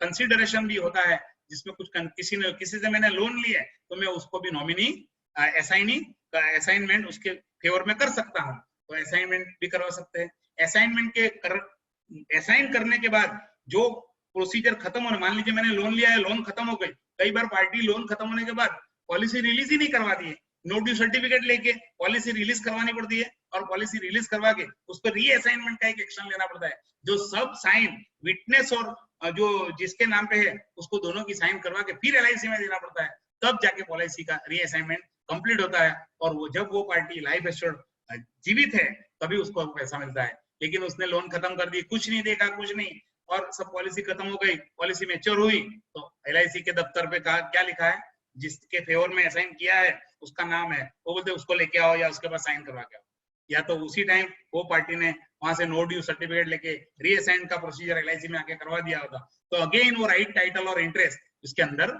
चला जाता। तो ये हुई बात। और तीसरा एक है एमडब्ल्यूपी एक्ट। एमडब्ल्यू एक्ट, जो लोग बिजनेस क्लास में अपने एजेंट काम करते हैं, बिजनेस क्लास में जहाँ व्यापारी लोग हैं, उसमें हम अगर एमडब्ल्यूपी एक्ट में पॉलिसी देंगे तो हम वो एक फायदा है वो दिखा सकते हैं कि इसमें जो टांच होती है, जो गवर्नमेंट उस पर कोई तरह से पैसा ले नहीं सकता है। तो हस्बैंड के नाम के पॉलिसी लेके वाइफ के नाम पे एमडब्ल्यूपी एक्ट का एक फॉर्म है वो भरवा के डाल देने का, उसकी पॉलिसी एमडब्ल्यूपी एक्ट अंडर में आ जाएगी। कल कुछ भी घमेला हुआ उसके धंधे में तो उसके धंधे की सब कुछ चीज लेके जाएंगे, लेकिन ये पॉलिसी पे हाथ नहीं लगाएंगे। दूसरा भी एक चीज है, अगर मैंने पॉलिसी एमडब्ल्यूपी एक्ट करवा लिया लेकिन उसको रिवोक करना है, जैसे रीअसाइन करना है, तो रिवोक भी कर सकते हैं। उसके 6-7 पन्ने का फॉर्म है, अभी मैं इस पर डिस्कस नहीं करूंगा क्योंकि इसमें मेरे से ज्यादा जानकार हरीश भाई भी बैठे हैं, अभी मेरे को फोटो देखे तो हरीश भाई भी बैठे हैं, उनको भी काफी नॉलेज है इसके बारे में। तो वो जो MWP हम रिवोक भी करवा सकते हैं, हम रिवर्स भी ले सकते हैं एक्शन, सब कुछ प्रोविजन है। लेकिन जब तक ये सवाल नहीं आएगा तब तक हम लोग कुछ अभ्यास नहीं करते। कब ऐसा कुछ केस आता है तो हम लोग बुक निकाल के देख लेते हैं, सब उसका सॉल्यूशन मिल जाता है। तो अभी इतना खाली नॉलेज के लिए जाएंगे, प्रपोजल पेपर से ही हम आगे चले जाएंगे, उससे धीरे धीरे हम आगे। और ये आया KYC में हमने बैंक डिटेल मांगी थी, जो पहले ही सवाल में मांगी थी, जिसमें पहला सवाल था नाम हम ज्यादातर कहाँ से लेते हैं, आधार कार्ड और पान कार्ड से। आधार कार्ड और पान कार्ड से नाम नहीं लेने का, बैंक की चेकबुक से नाम लेने का, उसमें कुमार लाल भाई जो कुछ लिखा है वही लिखने का। LIC में कोई वादा नहीं, LIC नहीं देखती कि रमेश भाई है या रमेश लिखा है, चेक पे है नहीं, चेक के हिसाब से लिखो, ज्यादा फर्क नहीं होना चाहिए। रमेश भाई का रामलाल हो गया तो वो नहीं चलेगा, लेकिन ये भाई कुमार लाल में, क्योंकि अब की बार भविष्य में सभी पैसा हमारा जाएगा NEFT से, किसी को भी चेक मिलने वाला नहीं। तो NEFT भाषा मानती है, जो लिखी हुई है वही भाषा मानेगी, वो किसी का मानता नहीं है। पार्टी का नाम देखेगी, पार्टी का अकाउंट नंबर देखेगी, वो दोनों ठीक होगा बैंक के हिसाब से, तभी पॉलिसी ऐसा NEFT उसके खाते में पैसा जाएगा, वरना नहीं जाएगा। तो ये हुई बैंक की डिटेल। बैंक की डिटेल डालने के बाद यहाँ ईमेल ID और साइन करके यहाँ एक प्रथम अध्याय, जो सत्यनारायण कथा में प्रथम अध्याय होता है, इति स्कंद पुराणो देवा खंडे, प्रथम अध्याय अंत होता है इसका। तो यहाँ जैसे जैसे अध्याय अंत होता है, हमको लगता है कि बहुत साइन है, लेकिन कुछ याद नहीं रखने का। एक अध्याय खत्म हुआ वहां साइन करने की, दूसरा अध्याय खत्म हुआ वहां साइन करने की, तीसरा खत्म हुआ साइन करने, कुछ चिंता नहीं करने का। एजेंट को भी वही सिखा देने का, पहला अध्याय कहाँ खत्म होता है वहां देख ले, वहां साइन करो। पहले तो अपने 3 पन्ने के प्रपोजल में हम आखिर में देखते हैं, अभी आखिर में नहीं, बीच बीच में भी हमको देखना पड़ेगा। तो यहाँ हमारे कितने बजे टाइम प्रवीण जी? 7:16 है, टाइम है, टाइम है जी जी जी, अपने पास टाइम है, आधा घंटा और। ओके। ऑब्जेक्टिव ऑफ इंश्योरेंस, इसमें saving, risk cover, saving and risk cover. हम ज्यादातर यहाँ है ना गलत लिखते हैं कभी कभी, तो हम लोग 800, मैंने 855 मतलब जीवन अमर का एक प्रपोजल देखा था, तो एजेंट लिख के आया सेविंग प्लस रिस्क। मतलब कहाँ सेविंग होता है इसमें, इसमें तो रिस्क ही है खाली। तो एजेंट नॉर्मल जो स्टीरियोटाइप है आज तक लिखा है हमने, इस तरह से लिख के आ रहे, तो ऐसा नहीं लिखना है। सेविंग रिस्क जो है वो लिखने का, या तो उसका कोई रीजन दूसरा है वो भी आप लिख सकते, चाइल्ड एजुकेशन, चाइल्ड मैरिज, ऐसा भी लिख सकते हैं। इससे एक फर्क पड़ेगा, क्योंकि आप जो यहाँ लिखेंगे ना, वो पार्टी देखेगी कि आप क्या लिखते हैं, और यहाँ आप लिखेंगे चाइल्ड एजुकेशन, तो उसके दिमाग में रहेगा ये पॉलिसी मैंने चाइल्ड एजुकेशन के हिसाब से ली, ये मेरे को चलाना चाहिए। लेकिन हम लोग उसको कोई पता नहीं है, हम लोग आगे 5 मिनट में, मैंने बोला ना कि ये फॉर्म बनने में 15 मिनट से ज्यादा नहीं लगती, लेकिन मैंने 15 घंटा पढ़ाया ये फॉर्म को। ये फॉर्म पढ़ने में आपको भी अभी पता चल रहा होगा कि एक एक पॉइंट पे आधा आधा घंटा चलता है अपना, तो हमको 15 घंटा लगता है। तो जो इसको हम 15 मिनट में भरते तो हम कितने कैजुअल चले जाते हैं, तो वैसा नहीं होना चाहिए। Individual life, employer employ, HUF, MWP जो है वो यहाँ लिखना है। अभी मैं आऊंगा यहाँ सवाल नंबर 3, दूसरा सेक्शन हमारा शुरू हो गया। सेक्शन नंबर 2, उसमें हमारे 4 प्रकार के राइडर है, new term assurance rider, critical rider, premium waiver rider, accident benefit, और ये और है, ये लेंगे तो ये नहीं मिलेगा, ये लेंगे तो ये नहीं मिलेगा। हमको कुछ नहीं करना है, इस पे टिक करने की, कुछ और सिखाने की जरूरत नहीं है एजेंट को। अगर सीखना है तो हम लोग सीखेंगे भी यहाँ बैठ के, लेकिन पार्टी को, एजेंट को सिखाने की ज्यादा जरूरत नहीं। तो हम लोग पहले 4 राइडर सीखेंगे। फटाफट चला जाऊंगा, खाली मैं ADDP में 2 मिनट ज्यादा लूंगा, बाकी एक एक 2-2 मिनट में मैं उसको खत्म करने की कोशिश करूंगा।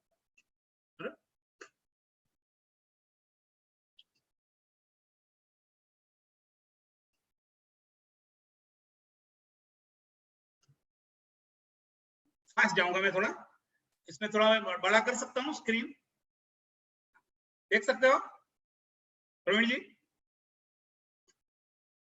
प्रवीण जी देख सकते हो आप?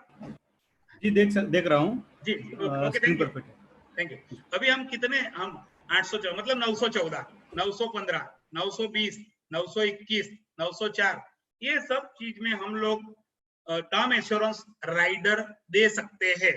टर्म इंश्योरेंस राइडर हम ये सब प्लान में दे सकते। टर्म इंश्योरेंस मतलब अलग का इंश्योरेंस, 5 लाख का बीमा लिया, 5 लाख का टर्म इंश्योरेंस डाला, तो हम दे सकते हैं। 836 जो जीवन लाभ है, और 934 जीवन लक्ष्य सॉरी जीवन लक्ष्य में हम लोग ये टेबल का यूज कर रहे हैं। मैं आपको बताऊंगा एग्जांपल के साथ। बाकी प्लान में ज्यादातर हम टर्म एश्योरेंस देते नहीं है, कई एजेंट देते हैं रिस्क के हिसाब से, लेकिन मैं 80% 90% की बात कर रहा हूँ। हम लोग यहाँ पे जो जीवन लक्ष्य बेचते हैं, क्योंकि जीवन लक्ष्य के टेबल में at the time of death हम कोई रकम देते नहीं है, खाली 10% रकम हम शुरू करते हैं उसको।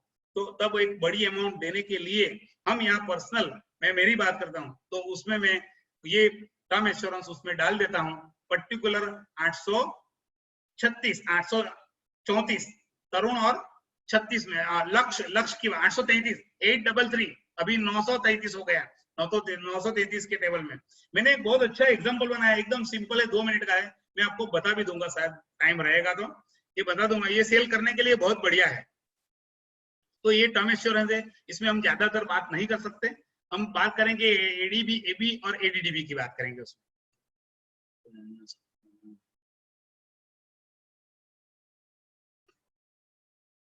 न्यू टर्म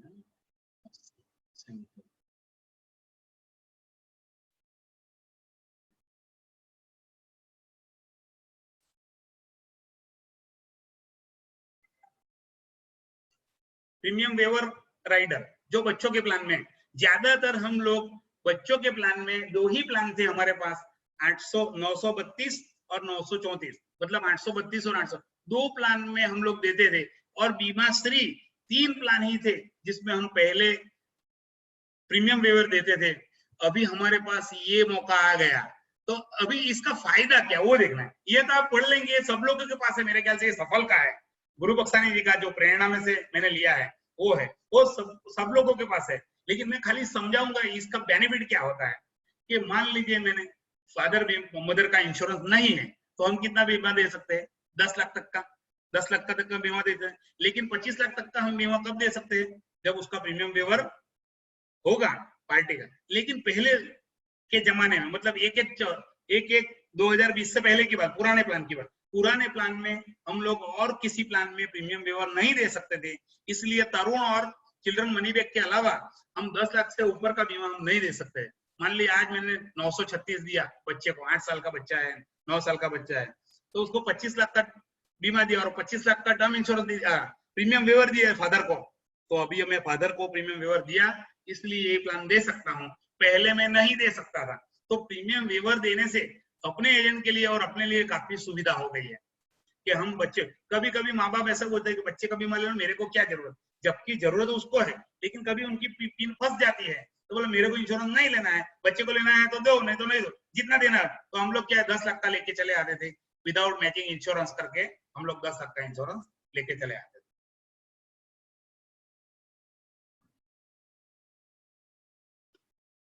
ओके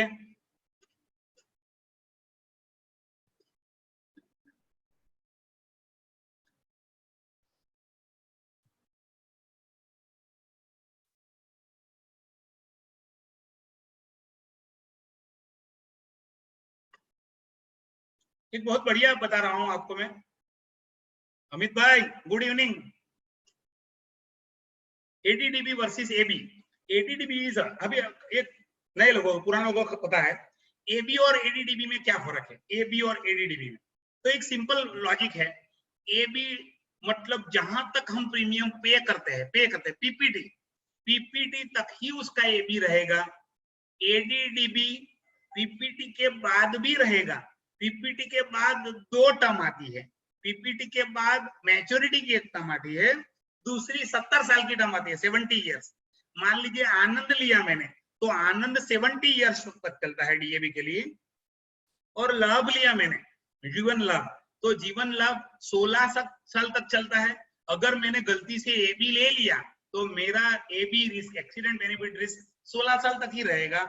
और मैंने एडीडीबी लिया तो भले मेरा प्लान 16 साल तक चलेगा, लेकिन मैच्योरिटी 25 साल को मिलेगी। तो 16 से 25 में भी अगर मुझे डीएबी होता है, कुछ एक्सीडेंटल होता है, तो मिल जाएगा। इन शॉर्ट मैंने बता दिया। अभी मैं थोड़ा क्विक जाऊं।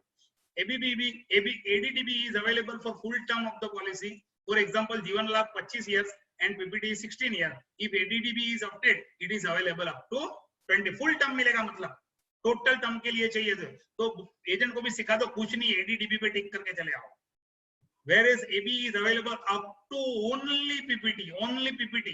Rate is 50 पैसा and 40 पैसा for 849 and 850। ये दो प्लान के लिए PPT तक ही है, तो उसके लिए AB है तो उसका रेट 50 पैसा और 40 पैसा है। वो रेट में मत जाओ, अपने को AB लेना ही नहीं है, हमको ADDB लेना है, तो हम ADDB के हिसाब से ₹1.25 ₹1.5 मशीन किन लेगा, अपने को टेंशन करने की जरूरत नहीं है, खाली नॉलेज में रखो कि ADDB क्या चीज है। फिर मैं ADDB का एक पिक्चर भी दिखाता हूँ आपको। Only Jeevan Umang is up to 70 years of age, पहले यही में था, इसीलिए नए फॉर्म में प्रपोजल में ये चीज आया।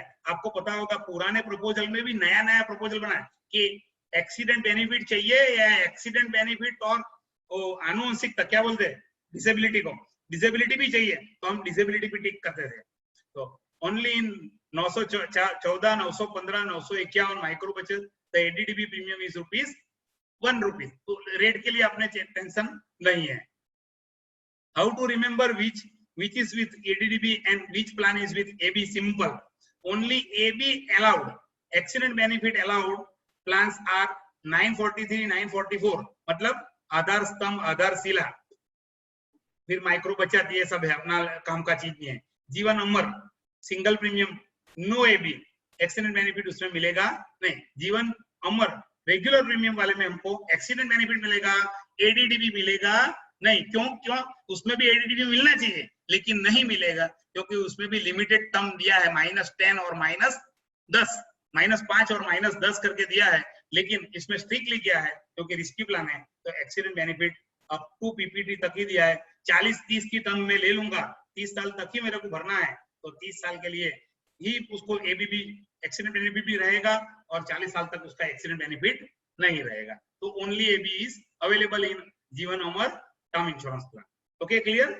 बाकी का सब ये सब कुछ आपको मिल जाएगा, टेंशन करने की जरूरत नहीं है। अभी इसको और मैं क्लैरिफाई करता हूं और एक सिंपल करता हूं कि एडीडीबी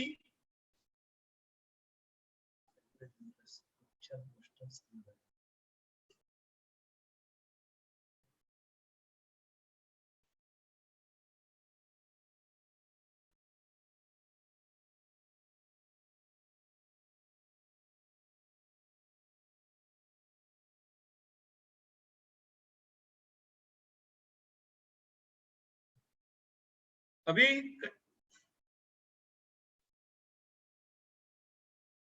कई लोगों को कंफ्यूजन है क्योंकि ये मौके कम आते हैं एक्चुअली।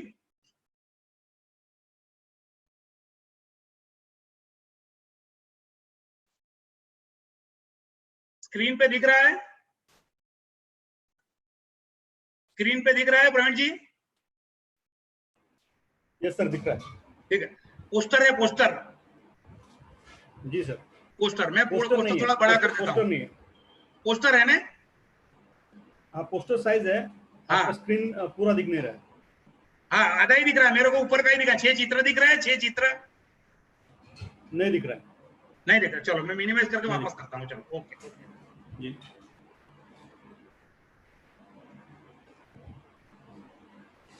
अभी दिख रहा है? वेट कीजिए। अभी दिख रहा है? हाँ अभी दिख रहा है। अभी दिख रहा है। देखो एकदम सिंपल है, कस्टमर अपने एजेंट को समझाने के लिए है। एजेंट को बोला तू समझ ले, पार्टी को समझाने की कोई जरूरत नहीं, लेकिन उसको समझ में आएगा तो ऐसा कोई केस आएगा तो क्लेम कर सकता है। तो कि accident, death and disability rider and benefit, तो किसको गिना जाएगा? जो बेड रिटर्न है उसी को हम एडीडीबी देते हैं, ऐसा हमारा पहला पुराना ख्याल था, लेकिन पुराना ख्याल बदल दो। इसके लिए 6 चित्र दिए, किसको हम एडीडीबी गिन सकते हैं? कैसा कस्टमर होगा जो ये 6 चित्र में से 4 चित्र क्वालिफाई करता है, 4 चित्र क्वालिफाई करता है, तो उसको एडीडीबी का लाभ मिल जाएगा। देखते हैं, transferring the ability to move from a bed to an upright chair, एक चेयर से दूसरी चेयर पे, मतलब सेम चीज पे वो अगर बैठना चाहता है ट्रांसफर नहीं कर सकता है, या व्हील चेयर एंड वाइसा वर्सा, अगर उसका उल्टा भी अगर नहीं कर सकता है तो ट्रांसफरिंग वो नहीं कर सकता है, इसीलिए एडीडीबी में आएगा। ड्रेसिंग, वो खुद अपना कपड़ा पहन नहीं सकता है, इसके लिए भी वो एडीडीबी में। वो खुद अपने हिसाब से टॉयलेटिंग नहीं कर सकता है तो भी एडीडीबी में आएगा। वो खुद फीडिंग मतलब अपना खाना खुद कोई दूसरे को खिलाना पड़ता है तो वो एडीडीबी ही गिना जाएगा। मतलब ये खुद खाना खा रहा है या ऐसा दिखा रहा है, लेकिन अगर ये चीज नहीं कर सकता है तो एडीडीबी में आएगा। वॉशिंग, वो खुद स्नान नहीं कर सकता है, किसी और को करवाना पड़ता है तो भी वो एडीडीबी में आएगा। और मोबिलिटी मतलब फ्लोर टू फ्लोर, वहां चेयर टू चेयर था, या floor, the ability to move indoors from room to room, एक रूम से दूसरे रूम में जाने के लिए उसको किसी की मदद की जरूरत है, वो खुद अकेला नहीं जा सकता। वो 6 चीज में से अगर 4 चीज भी नहीं कर सकता तो भी उसका केस एडीडीबी में जाएगा, तो भी उसका केस एडीडीबी में जाएगा। तो ये 4 आउट ऑफ 6 देख लिया आपने, 4 आउट ऑफ 6। और वो एक्सीडेंट होने से 180 दिन में होना चाहिए, एक्सीडेंट होने से 180 दिन में होना चाहिए। पूरा लिखा हुआ है, ये क्वेश्चन निकाल के एजेंट को दे देने का ज्यादातर अगर समझाना है तो, बाकी कुछ ज्यादा समझाने की, ये कुछ इंसिडेंट बने तभी की जरूरत, लेकिन नॉलेज होगा तो पावरफुल जवाब दे सकेगा एजेंट अपने कस्टमर को। Definition of accident, involve in an accident, accident की एक डेफिनेशन है, मैं उसकी शॉर्टकट भी बना के दे दूंगा अभी ये खत्म होने के बाद। Involve in accident, a sudden unforeseen involuntary event caused by external visible and violent means leading to death or permanent or total disability within 180 days। मतलब बाह्य इजा से, बाह्य इंजरी, बाहर की कोई इंजरी होती है और आदमी या तो मर जाए या मर जाने जैसा हो जाए और विजिबल हमको दिखाई भी देनी चाहिए, उसको हम एक्सीडेंट गिन सकते हैं। मैं सिंपल एग्जांपल देता हूं आपको, आप अपने एजेंट को भी दे सकते हैं वो एग्जांपल कि मान लीजिए मुझे बुखार हुआ, ब्रेन हेमरेज हुआ, बुखार में मुझे ब्रेन हेमरेज हो गया, मेरी ब्रेन की नस फट गई और मेरे को बुखार की वजह से तो ब्रेन हेमरेज हुआ, एक इंसिडेंट है मिस्टर एक्स। दूसरा एक वाई आदमी है, उसको भी ब्रेन हेमरेज हुआ, लेकिन उसका कुछ टकराने से हुआ या घर में गिर गया या कोई एक्सीडेंट में गिर गया या किसी से टकराया और उसके सर में कुछ डैमेज हुआ और उसको ब्रेन हेमरेज हुआ। तो दोनों ब्रेन हेमरेज है, लेकिन एक ब्रेन हेमरेज शरीर की अंदर की कुछ गड़बड़ी के हिसाब से हुआ, इसीलिए नॉर्मल गिना जाएगा। दूसरी इंजरी विजिबल है, एक्सटर्नल है, लगा है, इसके लिए शरीर में गड़बड़ हुई है, इसीलिए उसको विजिबल है, वायलेंट है और उसको डेथ तक ले जा सकती है, इसीलिए उसको एडीडी में गिना जाएगा, उसको एक्सीडेंट है। तो कभी कभी एजेंट अपने को गूगली डाल देता है कि एक्सीडेंट कैसे गिना जाएगा, ऐसे टकरा गया तो नहीं, टकरा घर में भी गिर गया और टेबल लग गया उसके सर में, मान लीजिए टेबल लग गया और उसको ब्रेन हेमरेज हो गया। कभी कभार बाथरूम में गिर जाता है आदमी और उसको सर में लग जाता है और आदमी वहीं पे गुजर जाता है। That also to be treated as accident because it is visible, violent, external, देख भी सकते हैं, बाहर की चीज भी है, वायलेंट भी है और आदमी मर भी सकता है या तो डिसेबिलिटी भी हो सकती है कायम के लिए, परमानेंट के लिए, तो उसको हम एक्सीडेंट गिना जाएगा और वही एक्सीडेंट केस में हमें। तो उसका लाभ क्या है, तो बेनिफिट पेएबल ऑन डेथ, अगर एक्सीडेंट में या तो डेथ होता है या तो डिसेबिलिटी होता है। तो इंडिया में 100 एक्सीडेंट होते हैं ना, इसमें से 4 लोग मर जाते हैं, 96 लोग डिसेबल हो जाते हैं, या हाथ कट जाता है या पैर कट जाता है या ब्रेन डेड हो जाता है, कुछ भी ऐसा होता है। 4 लोग ऑन द स्पॉट गुजर जाते हैं या 4 लोग गुजर जाते हैं, 96 लोग जी जाते हैं, तो उसको डिसेबिलिटी है। तो जो गुजर जाते हैं बीच में उसको क्या मिलता है, तो एक तो बेसिक सम एश्योर्ड मिलेगा, एक एक्सीडेंट सम एश्योर्ड मिलेगा और अप टू द डेथ, वहां जहां तक उसका डेथ हुआ वहां तक का उसका बोनस और एफएबी कुल मिला के दे के हम यहाँ चैप्टर उसका खत्म कर देते हैं। दूसरा, अगर वो मर नहीं गया, जिंदा रहा, लेकिन मरे हुआ जिंदा है, मरा हुआ कुछ काम का नहीं है, वो 6 में से 4 पोजीशन नहीं कर सकता, मैंने आगे दिखाया 6 से 4 पोजीशन नहीं कर सकता ये 6 में से 4, तो वो गिना जाएगा अपना डिसेबिलिटी में। तो डिसेबिलिटी में क्या होता है, immediate waiver of future premium, premium waive हो जाता है। Basic sum assured and accident sum assured दे देते हैं। Accident sum assured is payable in 120 installment, मतलब पार्टी गुजर जाती है तो हम दोनों साथ में दे देते हैं, बेसिक सम एश्योर्ड और एक्सीडेंट। यहाँ पार्टी गुजर नहीं जाती है, इसलिए हमने क्या किया, एक्सीडेंट सम एश्योर्ड का 120 मंथ में बांट दिया, 10 साल में मतलब, और इंस्टॉलमेंट में हम दे रहे हैं। पॉलिसी फीचर प्रीमियम वेव हो गया है, मतलब पॉलिसी तो चालू है, तो बोनस के लिए भी एलिजिबल है। तो full maturity payable on maturity, full maturity मतलब full sum assured plus full bonus plus full FAB including bonus for entire policy term and FAB in case of maturity और death the unpaid installment is paid. अभी इसमें मैं आपको बताता हूँ, मान लीजिए 20 साल की टर्म है, 10 साल में पार्टी गुजर गई, तो उनके पास 10 साल का टेन्योर पड़ा है, उनके पास नॉमिनी के पास, तो 10 साल तक एलआईसी पैसा देती रहेगी, 20वां साल खत्म हो जाएगा, उसको मैच्योरिटी पे पूरा पैसा मिल जाएगा। मान लीजिए 20 साल की पॉलिसी और 15वें साल में एक्सीडेंट हुआ, तो अभी उसके तो पास 5 ही साल की टेन्योर है उसके नॉमिनी के लिए, तो उसको 5 साल तक ऐसा पैसा मिलेगा, और जब मैच्योरिटी हो जाएगी तभी बाकी का जो 5 साल का है वो सब लमसम के साथ उनको दे देगी। मतलब 1 रुपया पैसा खोटा नहीं होगा, सब पैसा उसको मिलेगा, उसकी टेन्योर होगा तो 10 साल तक मिलता रहेगा, और 10 साल के बाद भी और टर्म बाकी है तो उसमें 120 मंथली मिल जाएगा, बाद में रुक जाएगा एलआईसी, लेकिन उसकी पॉलिसी चालू रहेगी, बोनस चालू रहेगा, और 2 साल 4 साल और रहा तो 20 साल या 25 साल के बाद जो मैच्योरिटी उस पर पैसा मिलेगा। तो ये थोड़ा डिटेल में चर्चा हो गया, तो इसके लिए थोड़ा मुझे टाइम लगा, तो 1 मिनट के मैं रुकूंगा, प्रवीण भाई से बात करूंगा। प्रवीण भाई और क्या कर सकते हैं, कितना टाइम है? सर अपने पास अभी और 15 मिनट है सर। 15 मिनट है, ओके, तो 15 मिनट में और प्रपोजल पेपर में आगे चलता हूँ। जी सर जी, प्रपोजल पेपर में आगे।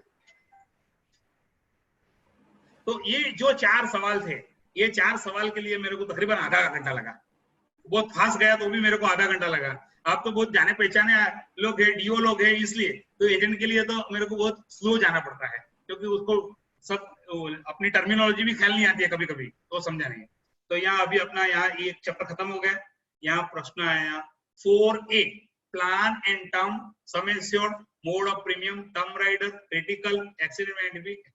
अभी इसमें हम देखेंगे, तो ये चीज हमने देख ली, टर्म राइडर का राइडर देख लिया, क्रिटिकल भी देख लिया, मोड ऑफ प्रीमियम में ईयरली, हाफ ईयरली, क्वार्टरली, ये कुछ सिखाने की चीज नहीं है। ये एडीडीबी, यहाँ मुझे टिक करना है, यहाँ मुझे रुपया लिखना है, यहाँ मुझे अगर 5 लाख है तो यहाँ 5 लाख लिखना है, यस नहीं करना। हमको आदत थी अभी तक यस नो लिखने की, तो यस नो नहीं लिखना है, क्योंकि यहाँ 10 लाख है, यहाँ 5 लाख का भी ले सकते हैं एडीडीबी।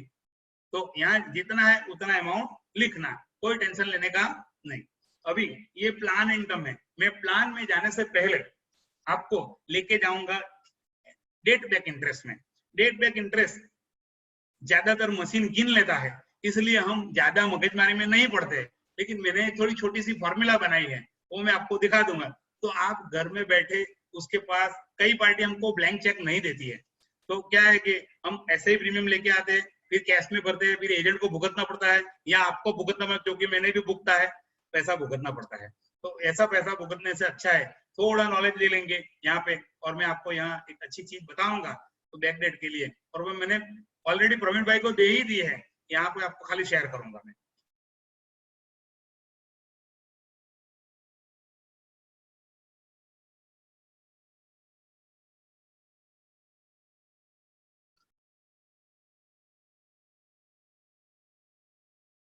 एक एक्सेल शीट बनाया था, फिर मैंने पीडीएफ कर दिया, तो 2-3 चीज देखने लायक है, बाकी कुछ है नहीं। आप सब पुराने साथी हो सब लोग। 28/4/19 मेरे को लेना है, मैं 28/3/20 को बैठा हूँ, आखिरी मार्च के आखिरी महीने में, और मेरे को 914 नंबर टेबल दिया है, उसकी उम्र क्या हो सकती है, तो 5 लाख का बीमा लिया है। तो date of birth on risk date, risk date पर उसकी कौन सी डेट है वो गिनना जरूरी है, क्योंकि मैं तकरीबन 1 साल वापस चला जाऊंगा, तो स्वाभाविक है कि उसकी उम्र 1 साल कम हो जाएगी। तो ये 28/4/19 जो मैं रिस्क डेट लेना हूँ उसमें से डेट ऑफ बर्थ में निकाल दूंगा, तो ये 35 साल और 8 महीने का हो गया, तो ये 36 साल का हो गया। तो ये 36 साल का उम्र के हिसाब से मुझे प्रीमियम गिनना पड़ेगा। तो मैं पहले 36 साल के हिसाब से मोबाइल में या कंप्यूटर में डाल के प्रीमियम गिनूंगा, तो 2 प्रीमियम मेरे को लिखना है, एक विथ जीएसटी वाला और दूसरा विदाउट जीएसटी वाला। विदाउट जीएसटी वाला कम आएगा, विथ वाला ज्यादा आएगा। अपने को ये प्रीमियम की जरूरत नहीं, ये भी जरूरत नहीं, खाली कैलकुलेशन के लिए 2 लिखना जरूरी है। अभी लियन मंथ कौन सा है, 4, 5, 7, 8, ये 4 महीना लियन मंथ है, उसमें कोई इंटरेस्ट नहीं लेगा पहले 3 महीने, फर्स्ट 3 मंथ में कोई इंटरेस्ट नहीं लगेगा, उसके बाद इंटरेस्ट लगेगा। रेट ऑफ इंटरेस्ट कितना है, 9.5%। रेट ऑफ इंटरेस्ट 9.5% है, उसपे मैं 4.5% जीएसटी लगा दूं तो 0.4275 उसका रेट हो गया, तो अभी मुझे इंटरेस्ट कितना हुआ, 9 रुपया 92.75 पैसा, ये मेरा इंटरेस्ट का रेट हो गया। अभी मैं क्या गिनूंगा, 31,904 पे गिनूंगा। मेरे को लेना है 33,000 रुपया, मैं कैलकुलेट गिनू, क्योंकि जीएसटी पे मैं इंटरेस्ट नहीं गिन सकता हूँ, ये बेसिक चीज है, आप भी जानते हैं। अभी इंटरेस्ट फॉर 11 मंथ, तो 28/3/2020 में से 28/4/2019 बात करूंगा तो मुझे 11 महीना मिलेगा, लेकिन ये लियन मंथ में गिरता है तो मैं 3 महीना उसका लेस कर दूंगा, तो 8 महीना का मेरे को इंटरेस्ट देना पड़ेगा। तो अभी क्या किया मैंने, ये जो प्रीमियम है 31,904 विदाउट जीएसटी वाला प्रीमियम, 31,904 को 9.9275% से गिना तो 3,167, उसको 12 से डिवाइड करा, 1 महीने का प्रीमियम आ गया मेरे पास। अभी लियन मंथ छोड़ के मेरे पास कितना पड़ा है, 8 महीना पड़ा है, तो 264, 1 रुपये का फर्क नहीं आएगा, मशीन में जाके आप देख लो ब्रांच में, 2,112 रुपया, इसमें 31,904 ये बेसिक प्रीमियम है, 2,112 उसका ब्याज है। अभी मेरा विद जीएसटी प्रीमियम कितना है, 33,340, इसमें तो मैंने जीएसटी ले लिया है इसलिए अलग मैं नहीं गिनता हूँ, 2,112, तो अभी मेरा प्रीमियम आया 35,452, ये मेरा प्रीमियम हो गया विद बैकडेट इंटरेस्ट। अभी 28/6 को अगर मेरे को लेना है बैकडेट इंटरेस्ट, तो 28/6 से लूंगा तो भी मेरे को 35 साल, 10 महीना तो 36 साल ही होगा, लेकिन छठा महीना है तो छठा महीना मेरा लियन मंथ में नहीं आता है तो मुझे 1 महीना ही रिलैक्सेशन मिलेगा, तो टोटल में 9 महीना पीछे गया हूँ, उसमें से 1 महीना में लेस करूंगा तो मुझे 8 महीने का, ऊपर भी मैंने शायद 8 महीने का ही इंटरेस्ट गिना है, नीचे भी 8 महीने का हो गया, तो मैंने वापस यहाँ नहीं गिना, नो लियन मंथ सो -1 मंथ, 1 महीना मैंने लेस करके गिना। तो यहाँ अपना चैप्टर हो गया डेट बैक इंटरेस्ट का, ये सिखा देने का एजेंट को, ये कागज भी दे देने का, अपने आप गिन के लेके आएगा, पूरा पैसा गिन के लेके आएगा, 1 रुपया इधर उधर नहीं। ओके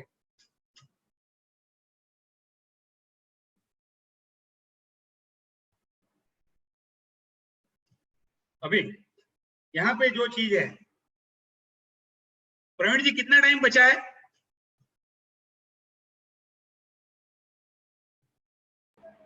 सर आप 8 बजे तक बोल सकते हैं। 10 मिनट खींचो, जी सर जी 10 मिनट्स, 10 मिनट्स। अभी प्लान है, यस जो प्लान के बारे में आएंगे, आप बिल्कुल घबराओ मत, मैं प्लान नहीं सिखाने वाला हूँ, लेकिन प्लान की कई चीज है वो सिखाऊंगा, बाकी का नहीं सिखाऊंगा, क्योंकि प्लान के लिए, प्लान तो सबको पता है, सालों से हम प्लान बेचते आ रहे, लेकिन उसकी क्या खासियत रहती है उसके बारे में थोड़ी बहुत बात कर लेंगे।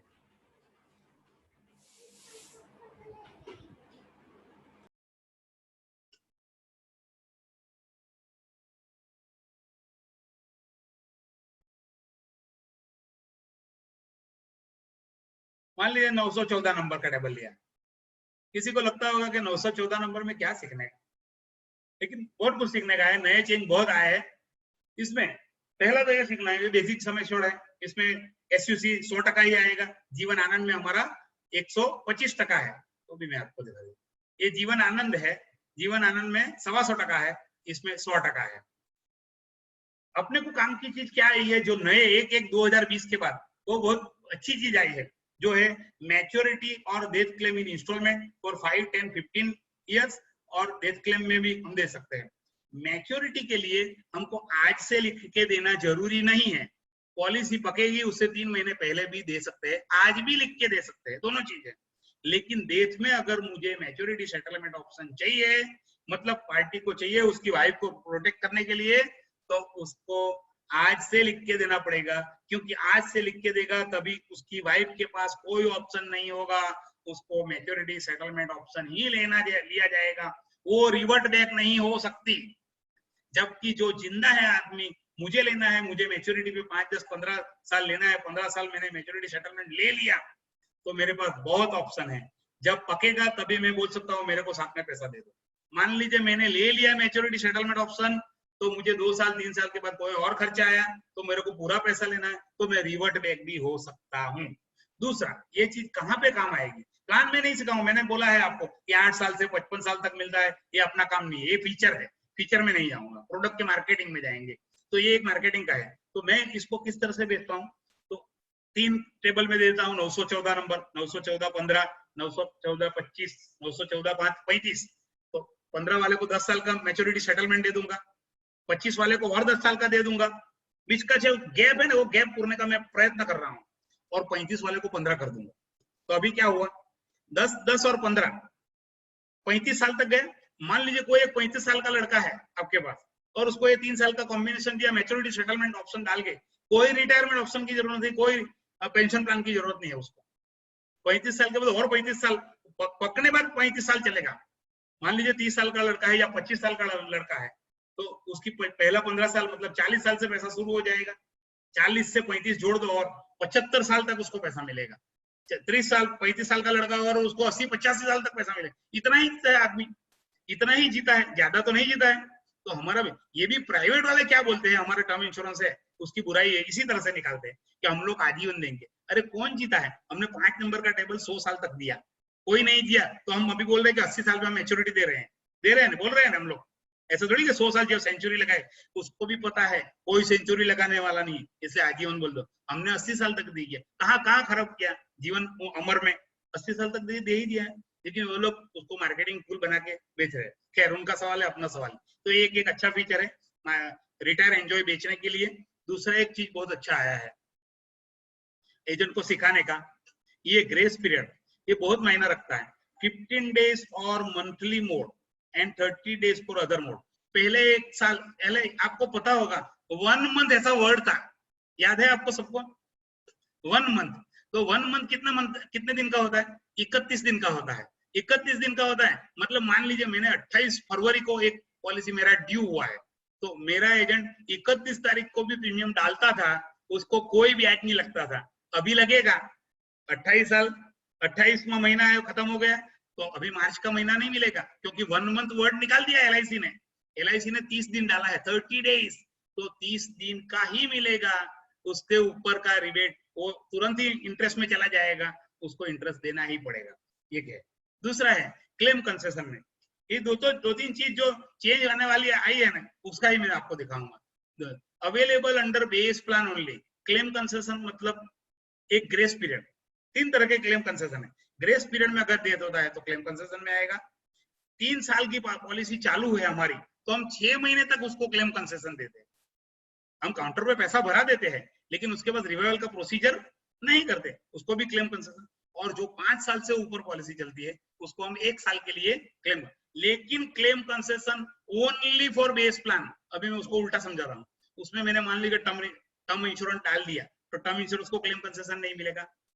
मान लीजिए 31वें दिन पार्टी गुजर गई, नए प्लान की बात करो, 31वें दिन पार्टी गुजर गई, तो क्या होगा? पहले 30 दिन का खेल खत्म हो गया। 3 साल के अंदर है तो कुछ नहीं मिलेगा। अगर 3 साल उसने चला लिया तो उसको 6 महीने तक वो ऑप्शन चलेगा, लेकिन 6 महीने का ऑप्शन भी उसको क्लेम कंसेशन गिना जाएगा। लेकिन क्लेम कंसेशन टर्म इंश्योरेंस और डीएबी एडीडीबी जो बोलते हैं ना हम लोग, एडीडीबी, उसको राइडर को बेनिफिट नहीं मिलेगा। Not applied to rider and death due to suicide को भी क्लेम कंसेशन कर। ये बहुत बड़ी चीज है एक्चुअली, हम लोग उस पर बहुत कम सोचते हैं, लेकिन बहुत बड़ी चीज है। ये एलआईसी ने बहुत चतुराई करके निकाल दिया है, अपने लिए नुकसान की बात है, करेगा। दूसरा 5 साल का रिवाइवल है, सबको पता है, लियन मंथ, ये सब चीज है, उसके बारे में मैं बात नहीं करूंगा। इसमें 1-2 चीज दिखानी थी, वो मैंने दिखा दिया है। सब स्टैंडर्ड लाइफ को हम लोग क्या करते हैं, वजन कम करने के लिए उसको वजन कम कर लेते हैं, हाइट वेट में सेटिंग कर लेते हैं। लेकिन नया जो हाइट वेट का चार्ट है वो तो 31 बीएमआई तक चलता है, और कैंसर के लिए 36 बीएमआई तक हम दे सकते हैं। कुछ भी एडजस्टमेंट करने की जरूरत नहीं है, कुछ भी एडजस्टमेंट करने। और आपको सबको पता भी होगा क्लास 3 तक मेरे ख्याल से अगर वेट होगा ना, वेट क्लास 3 में, बिल्ट की बात कर रहा हूँ, बिल्ट की, तो आप ब्रांच में भी पास करवा सकते हैं। कुछ ज्यादा जमेला करने की जरूरत नहीं, लेकिन हम लोग को आदत पड़ गई है कि उसको रंडा लगा के थोड़ा बहुत पतला जाड़ा कर देते हैं, तो अभी वो करने की जरूरत नहीं है, मैं ऐसा बोल रहा हूँ। तो ये हो सकता है ऐसा चीज। दूसरा 855 नंबर जीवन अमर टेबल में, पहले का हमारा जो टर्म इंश्योरेंस था उसमें हमको क्या मिला? 1 महीने का छूट का टाइम मिलता था। ये 855 है, 855 में हमको 1 महीने तक का छूट का है, और 1 महीने से ऊपर मतलब within 60 days, 30 days to 60 days, समझो बराबर। पहले 30 दिन कुछ नहीं रिक्वायरमेंट लगेगी, कुछ नहीं ब्याज लगेगा। जैसे 31 दिन हो गया तो उसको ब्याज लगेगा, ऑल पीएस पे रिवाइवल हो जाएगा, ओनली पीएस पे, ओनली पे। समझो बराबर, सुन लो मेरी बात, क्योंकि वो 25 लाख का 50 लाख का होता है टर्म इंश्योरेंस, बड़ा होता है, लेकिन 30 दिन के से 60 दिन तक, मतलब 2 महीने तक एक अच्छी चीज है अपने लिए। 2 महीने तक हम रिवाइव करवा सकते हैं ओनली पीएस पे, ओनली, कोई स्पेशल रिपोर्ट लगेगा नहीं। तो ये हुआ 914, 900। प्रवीण जी और कितना टाइम है? सर और 5 मिनट सर। 5 मिनट के लिए मैं दिखा रहा हूँ। जीवन लक्ष्य, जी जीवन लक्ष्य एक 5 मिनट में मेरा शॉर्टकट है, वो मैं निकाल देता हूँ, तो उसमें बाद में आपको बता देता हूँ। जी सर।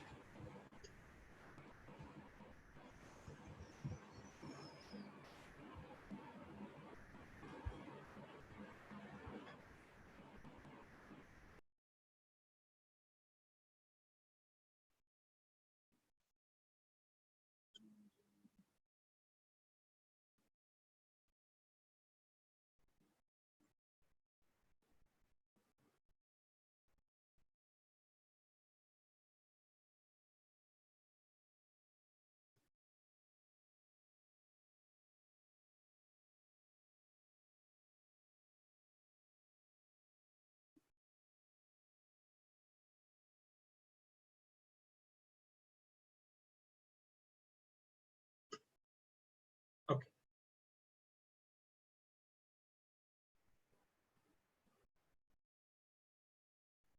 Sorry for interruption.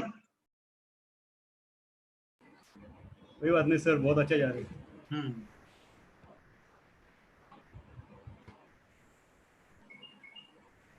इसका मैंने फाइल में भेजा नहीं है, मैं अलग से भेज देता हूं।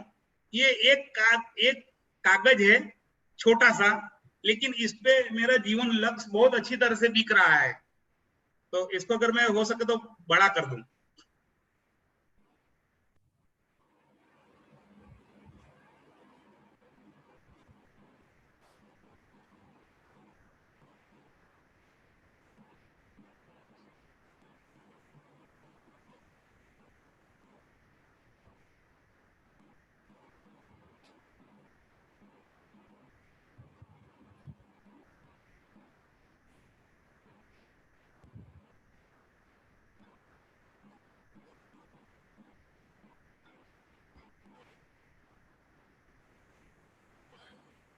थोड़ा बड़ा हो गया?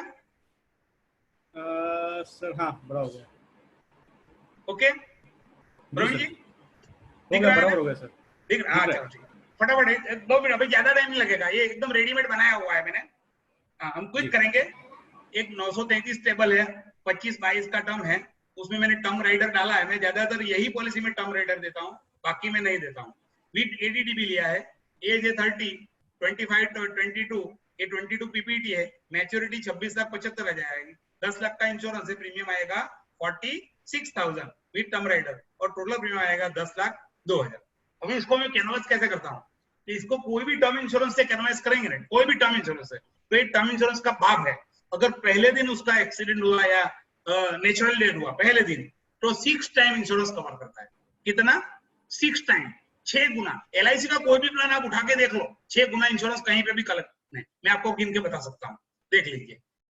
Benefit if date occurs after 1 yearly premium, 1 साल का प्रीमियम भरा उसने 46,000 और उसका डेथ हो गया, तो उसने 21 साल तक, 22 साल भरना था, 1 साल भरा, तो उसने 21 साल तक 9,70,000 नहीं भरा। पहली बात है, इसको हम प्रीमियम वेवर बोलते हैं, लेकिन आज से बदल देने का, बोलने का, उसको बोलना कि तेरा प्रीमियम एलआईसी भरेगा, क्योंकि पॉलिसी चालू तभी रहेगी, या तो तू भरेगा या तू नहीं होगा तो कोई भरेगा। तो कोई कौन है उसके लिए? एलआईसी है। क्यों? अगर कोई भरेगा तो पॉलिसी चालू रहेगी, पॉलिसी चालू रहेगी ना बोनस रहेगा, तो ये पॉलिसी में बोनस मिलता है पार्टी के डेथ होने के बाद भी, तो पॉलिसी तो चालू है। कोई एक्स वाई जेड कोई भी भर रहा है उसका प्रीमियम, वो एक्स वाई जेड कोई नहीं है, लेकिन एलआईसी भर रही है। उसको टर्म राइडर सम एश्योर्ड है, वो 10 लाख का मिल जाएगा इमीडिएट उनकी वाइफ को। उनको इनकम बेनिफिट शुरू हो जाएगा 1 लाख रुपए का। कितने साल तक? 25 साल की टर्म है, 1 साल हो गया है, तो अभी कितना साल बचा? 24 साल, 24 का 24 लाख रुपया मिल जाएगा। मैच्योरिटी बेनिफिट कितना मिलेगा उसको आखिर में? आखिर में ये पॉलिसी में एक क्लोज है, अगर जिंदा रहा तो 100% सम एश्योर्ड, अगर मर गया तो 110% सम एश्योर्ड, 110%, तो उसका 11 लाख हो गया, रिवर्सरी बोनस 12 लाख, 4.5, तो कुल मिला के 27.5 लाख हो गया। ये अगर 3 का टोटल लगाएं, ये लाल की बात नहीं कर रहा हूँ, ये 3 का टोटल लगाए ना, तो एक फैमिली को आप 61 लाख रुपए का फायदा करवा सकते हैं, खाली 10 लाख का इंश्योरेंस देके। खाली अगर यही बीमा 25 लाख का ले लेते हैं, तो आप सोचो कहाँ कितना उसको पैसा दिला सकते हैं। और 25 लाख में 25 लाख का टर्म इंश्योरेंस दे सकते हैं, जो मैक्सिमम है। वो पहले मैं बोलना भूल गया, अभी बोल देता हूँ। टर्म इंश्योरेंस जो हम देते हैं, टर्म राइडर, वो मैक्सिमम अलाउेबल ओनली 25 लाख, उससे ज्यादा नहीं है। पार्टी को बोलने के लिए उसकी अलग कथा है, वार्ता है, वो वार्ता बाद में करेंगे, लेकिन शॉर्ट में भी कर देता हूँ कि उसको भरना है 46,000। वो जिंदा है तो उसको भरना है, नहीं जिंदा है तो पार्टी भर, LIC भरेगी। उसके गुजर जाने के बाद हम लोग, तेरी वाइफ को या तेरे नॉमिनी हो, कितना रुपया मिलेगा? 61 लाख। ये उसकी वाइफ को मिलेगा, ये एजुकेशन के लिए मिलेगा। उसके बच्चे को 1 लाख रुपए हर साल मिलता जाएगा, तो उसके बच्चे का पढ़ने के लिए जो स्कॉलरशिप की जरूरत है, वो LIC की तरफ से उसको मिलती जाएगी। कुल मिला के 61,50,000 मिलेगा। अगर उसका ADD भी है और एक्सीडेंट बेनिफिट हुआ वो भाई का, या वो जो लाइफ एश्योर्ड है उसको, तो उसको 10 लाख और मिल जाएगा, उसको 31,75,000 और मिलेगा। 31,75,000 प्लस 9,70,000 का बेनिफिट उसको दिखाने का, क्योंकि प्राइवेट वाले वही कर रहे हैं। हम लोग आज तक DAB नहीं दिखा रहे थे, DAB का पैसा लेते थे, देते भी थे बेनिफिट, लेकिन हम अलग से एलोबरेट करके नहीं दिखा रहे थे। तो ऐसे दिखाना शुरू करो कि हम टर्म इंश्योरेंस भी इसमें डाला है, ये भी डाला है। तो ये चीज है छोटे बच्चे को दिखाने के। लेकिन अगर उसकी बच्चे 15, 20, 25 साल के हो गए और वो भाई या बहन को आप 933 दे रहे हैं, तो उसके लिए मेरी ये वार्ता नहीं चलेगी। उसको बोलना है कि आपकी गैरहाजिरी में आपकी बीवी को 1 लाख मिलेगा, और आपकी बीवी अगर और 15-20 साल जी गई तो उसको आखिर में और इतना रुपया मिलेगा, तो वो रुपये में से उसका बाकी का जीवन भी व्यतीत हो जाएगा। तो एक पेंशन के रूप में भी ये प्लान बहुत अच्छा काम है। इमोशनल सेल है। मैं लड़की लड़का छोटा होता है ना, उसको भी ये प्लान नहीं देता, उसके फादर को देके बोलता हूँ, और नॉमिनी में उसका बच्चे का नाम डालता हूँ, वो भी खुश हो जाएगा। और नॉमिनी के अपॉइंटी में वाइफ का नाम डाल देता हूँ, और आखिर में बोल देता हूँ कि मौसी भी खुश और बसंती भी खुश, क्योंकि वो शोले का डायलॉग है। दोनों खुश हो जाएगा तो अपना काम हो जाएगा। ओके, जय श्री कृष्ण सबको। ये सेशन यहाँ पे अभी मैं खत्म कर देता हूँ। और कुछ अगर सवाल जवाब है, छोटे छोटे सवाल जवाब है तो बात कर लेते हैं, बड़े सवाल है तो मोबाइल पे बात करेंगे, कुछ टेक्निकल है तो पूछ लेंगे। बाकी बहुत डीप है ये, तो ये आज भी नहीं खत्म होता है, कल भी नहीं खत्म होने वाला है। ये बाकी सब चीज मैंने भेज दी है, वो आप थोड़ा उसमें रिफर तो और डिटेल में आप समझ पाएंगे, क्योंकि मैं सब कुछ नहीं बोल पा रहा हूँ, क्योंकि अंदर पूरा अगर पढ़ने जाऊंगा तो 5-6 घंटे भी चल जाएगा। तो ओके प्रवीण भाई, एंजॉय। थैंक यू विजय भाई, एंजॉय। बहुत कुछ नया, जी बहुत कुछ नया सीखने को मिला। पहली बार प्रपोजल फॉर्म के ऊपर इतना इन डेप्थ सेशन मैंने अटेंड किया है। खाली प्रपोजल पेपर पे, खाली प्रपोजल पेपर पे, जिसको कोई वो मायना नहीं देते हैं कि प्रपोजल पेपर क्या है। प्रपोजल पेपर बहुत इम्पोर्टेंट चीज है एक्चुअली। जी सर जी। और आपने काफी सारे कॉम्प्लिकेटेड टॉपिक थे, जैसे आपका लीन मंथ और ADD बहुत आसानी से समझाया। बहुत कुछ क्लियर हुआ सर। GST जैसा सवाल आज तक मतलब कभी दिमाग कुछ हुआ नहीं था, वो आपने बहुत अच्छे से समझाया। Thank you sir, thanks a lot. मैं भी रिक्वेस्ट करता हूँ मुंबई डिवीजन 3 के एक्स सेक्रेटरी से। हाँ, बात करेंगे, कोई बात नहीं, टेंशन मत करो। अमित भाई से ही बात करेंगे, अमित भाई को भी देना बाद में, म्यूट खोल देना उनका भी। जी सर जी। हाँ, मेरे सेक्रेटरी फिर नाराज हो जाएंगे मेरे से। जी सर, मैं रविंद्र जी से रिक्वेस्ट करता हूँ कि सर प्लीज 2 शब्द कहें। Hello everybody. जी आवाज सुनाई दे रही है विजय जी? दे रही है, सुनाई क्लियर है। विजय जी, आज का सेशन बहुत ही शानदार रहा। आपने 1.5 घंटे में हमें 15 घंटे का ज्ञान दे दिया है।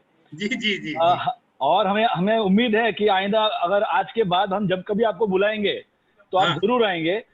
ये तो वेबिनार चल रहा है अभी।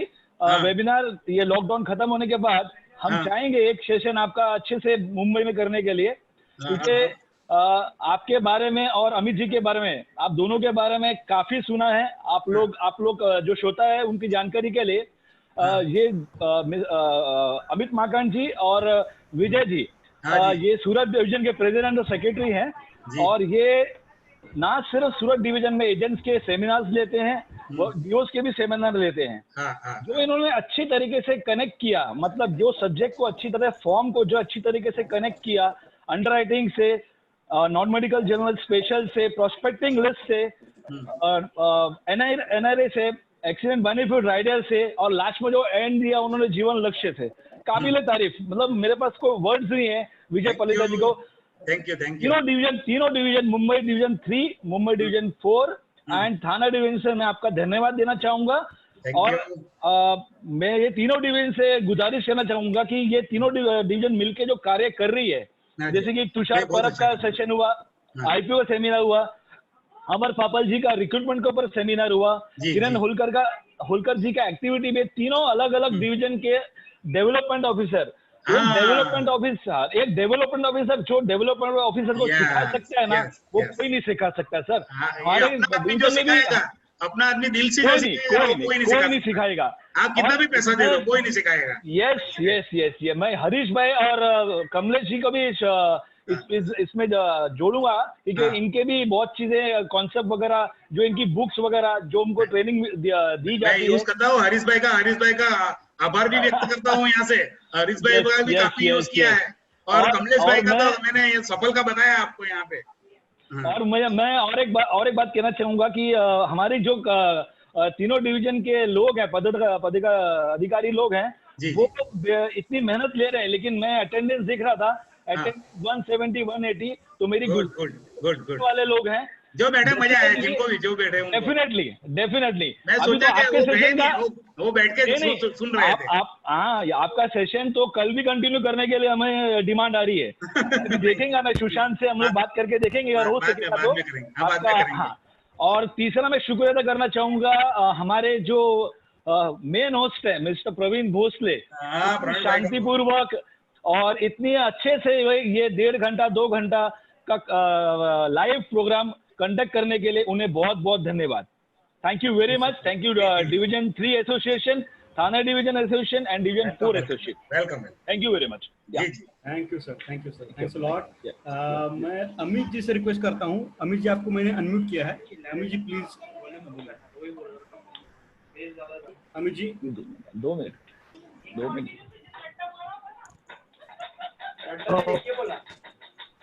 अमित भाई, आवाज आ रहा है? अमित भाई मंगल, वॉल्यूम नंबर बोल दो, अच्छा था। आवाज नहीं आ रहा है। वॉल्यूम बोलता। अमित भाई, आपका आवाज घूम रहा है। पेज कम करना। हेलो। हाँ जी अमित जी बोलिए। हेलो अमित भाई, आवाज आ रहा है, बोलिए। अमित भाई बोलिए। हेलो। हाँ बोलो, आवाज आ रही है। हेलो बोलो अमित भाई। प्रसाद जी, जी आप सर। लोगों ने सूरत के लोगों को जो मौका दिया हमारा ज्ञान बांटने के लिए, इसलिए मैं तहे दिल से आप लोगों का शुक्रगुजार हूँ, क्योंकि आपके डिवीजन में हरीश भाई जैसे लोग बैठे हैं और काफी बॉम्बे घर का डिवीजन माना जाता है, भाई का डिवीजन माना जाता है, बॉम्बे जीतू भाई का डिवीजन माना जाता है, दीपी जी का थाना डिवीजन माना जाता है, और प्रसाद जी का बॉम्बे डिवीजन माना जाता है। तो आज हम लोग को जो मौका दिया सूरत के लोगों को, इसलिए मैं आपका तहे दिल से शुक्रगुजार हूँ। और हम ऐसे मानते हैं कि ज्ञान बांटने की चीज है, बेचने की चीज नहीं है, और उसी बेस पे हम लोग काम कर रहे हैं और आगे भी करते रहेंगे। और आप लोग की शुभकामना के लिए, और ये लॉकडाउन में आप और ज्ञान प्राप्त कीजिए और आने वाले दिन आपका सबका अच्छा है, इसी शुभकामना के साथ मैं अपना पूरा करता हूँ। Thank you. जी sir. Thanks a lot sir. Amit ji thank you. मैं एक बार और विजय जी को थैंक यू बोलना चाहूंगा। विजय जी, जीतू भाई को दो, जीतू भाई बहुत। एक मिनट सर। हाँ, देख रहे हैं जीतू भाई को सुनने का है। जीतू भाई हमारे बहुत। Yes sir.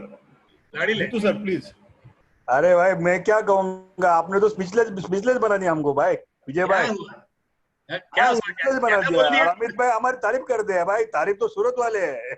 हाँ, नहीं, रियली ग्रेट। आपने सिंपल लैंग्वेज में बहुत बढ़िया समझाया। हाँ, हाँ, जिनको ज्ञान लेना था उन्होंने ज्ञान ले लिया, जिनको बाकी कुछ चीज में इंटरेस्ट थी वो नहीं आए, उनकी नसीब, और क्या कर सकते हैं। जी, and thank you very much once again Vijay भाई एंड अमित भाई, बोथ हाँ, ऑफ यू। और हाँ। सूरत और मुंबई साथ में ही है हमेशा। हाँ, एक पाँव डालेंगे तो बॉम्बे आ जाएंगे, क्या फर्क पड़ता है। हाँ फिर क्या। हाँ, तो हमारा आदमी दिख नहीं रहा है, हमारा आदमी देवांग देवांग। नहीं, वो थोड़ा देवांग भाई थोड़ा काम में बिजी है। हाँ, चलो काम चलो, में कोई बात busy है। नहीं, कोई बात God bless you, God bless you. नहीं। Thank you. जी sir, thank you, thanks a lot. आप सभी लोगों का दिल से शुक्रिया अदा करना चाहूँगा। और वन पर्सन मिसिंग है, सुशांत वालमारी जी, जिन्होंने ये सब इनिशिएटिव लिया और ये सब चालू किया। मैं सुशांत जी को भी थैंक यू बोलना चाहूँगा। वंस अगेन थैंक यू विजय भाई, बहुत अच्छा लगा, आपने बहुत अच्छे सेशन लिया। Thank you, thanks a lot. आज प्रवीण भाई, कुछ जी, इसमें बोलिए। कुछ सुधार जैसी कुछ चीज है, ऐसा कुछ लगे तो? क्योंकि देखो, प्रोफेशनल मैं भी नहीं हूँ, आप भी नहीं है, LIC वाले आदमी है, लेकिन कुछ इधर उधर छोटी मोटी गलती हुई तो हम सुधार सकते हैं दूसरे सेशन के लिए। कोई फास्ट सर। बोल रहा है तो स्लो कर सकते हैं, स्लो है तो फास्ट कर सकते हैं। गलती मतलब अभी कागज दे दिए, कागज है वो पक्का है, बोला है वो सही नहीं, लेकिन कागज में पक्का है, लेकिन कोई सुधार का अवकाश है जी सर। तो अभी आप बोल सकते हैं, ऐसा कुछ नहीं जी है, सर, कोई टेंशन की बात नहीं है। जी सर, अभी नहीं, जी बातें सर। भी कह सकते हैं, ऐसा आप कुछ बहुत अच्छे बात किया आपने, बहुत अच्छा पेश था और बहुत अच्छा लेक्चर हुआ सर। इनफैक्ट ये सब फोरम अपने लिए नया है, लेकिन आपने बहुत अच्छा पिकअप किया है और हम भी हर सेशन से सीख रहे हैं, बहुत कुछ सुधार ला रहे हैं। तो कंटिन्यू रहेगा सर, जितना सेशन करते जाएंगे उतना ये सब सुधरता जाएगा सर। जी। नहीं, अच्छा प्रयास जी कर सर। रहे हैं, आपको भी बहुत बहुत बधाई, क्योंकि ये तीसरा सेशन है मेरे ख्याल से, तीसरा है, चौथा है, चौथा है सर, चौथा सेशन है मेरे साथ। तो ये चौथा सेशन किया, तो ये हम लोग भी अभी कल दोपहर को अमित भाई से बात कर रहे थे कि ये लोग ऐसा काम करें तो हम लोग भी करेंगे, तो बोला करेंगे, चलो कोई बात नहीं। तो आज दोपहर को ही बात हुई उनसे मेरी जी कि हम भी थोड़ा इनिशिएटिव करके। तो पहले आप सब डीओ जो ऐप डाउनलोड करते हैं उसी को ये मिलता है ना लाभ? जी सर, जी सर, जी सर। ऐप लेनी जरूरी सर, है ना? जी सर, इसके बारे में मैं आपको डिटेल में बता देता हूँ। एक थोड़ा फीडबैक आना बाकी है, मैं आपको एक 10 मिनट में मीटिंग खत्म करने के बाद कांटेक्ट करता हूँ सर। जी जी, कोई बात नहीं, कोई बात नहीं, कोई मिलते जी रहेंगे। सर, अभी जी आपका सर। नंबर भी मैंने ले लिया दोपहर को, यस सर। देवांग भाई से नंबर ले लिया आपका, तो बात करते रहेंगे, यस सर। कोई बात नहीं, ठीक है? यस सर, और यस कोई सर। थैंक जरूरत यू हो सर, तो थैंक्स मुझे अ लॉट। रिंग करना, भेज दूंगा मैं आपको। आज का मीटिंग, जी सर, आपका सब पीपीटी वगैरह मेरे पास है फ्रेंड्स, मैं इनका पीपीटी वगैरह शेयर कर रहा हूँ और मैं डिक्लेयर कर रहा हूँ आज का मीटिंग यहीं पे खत्म होता है। Thank you friends, thanks a lot. Okay, thank you, जी गुड सर, नाइट, जी, good night. Good night, bye.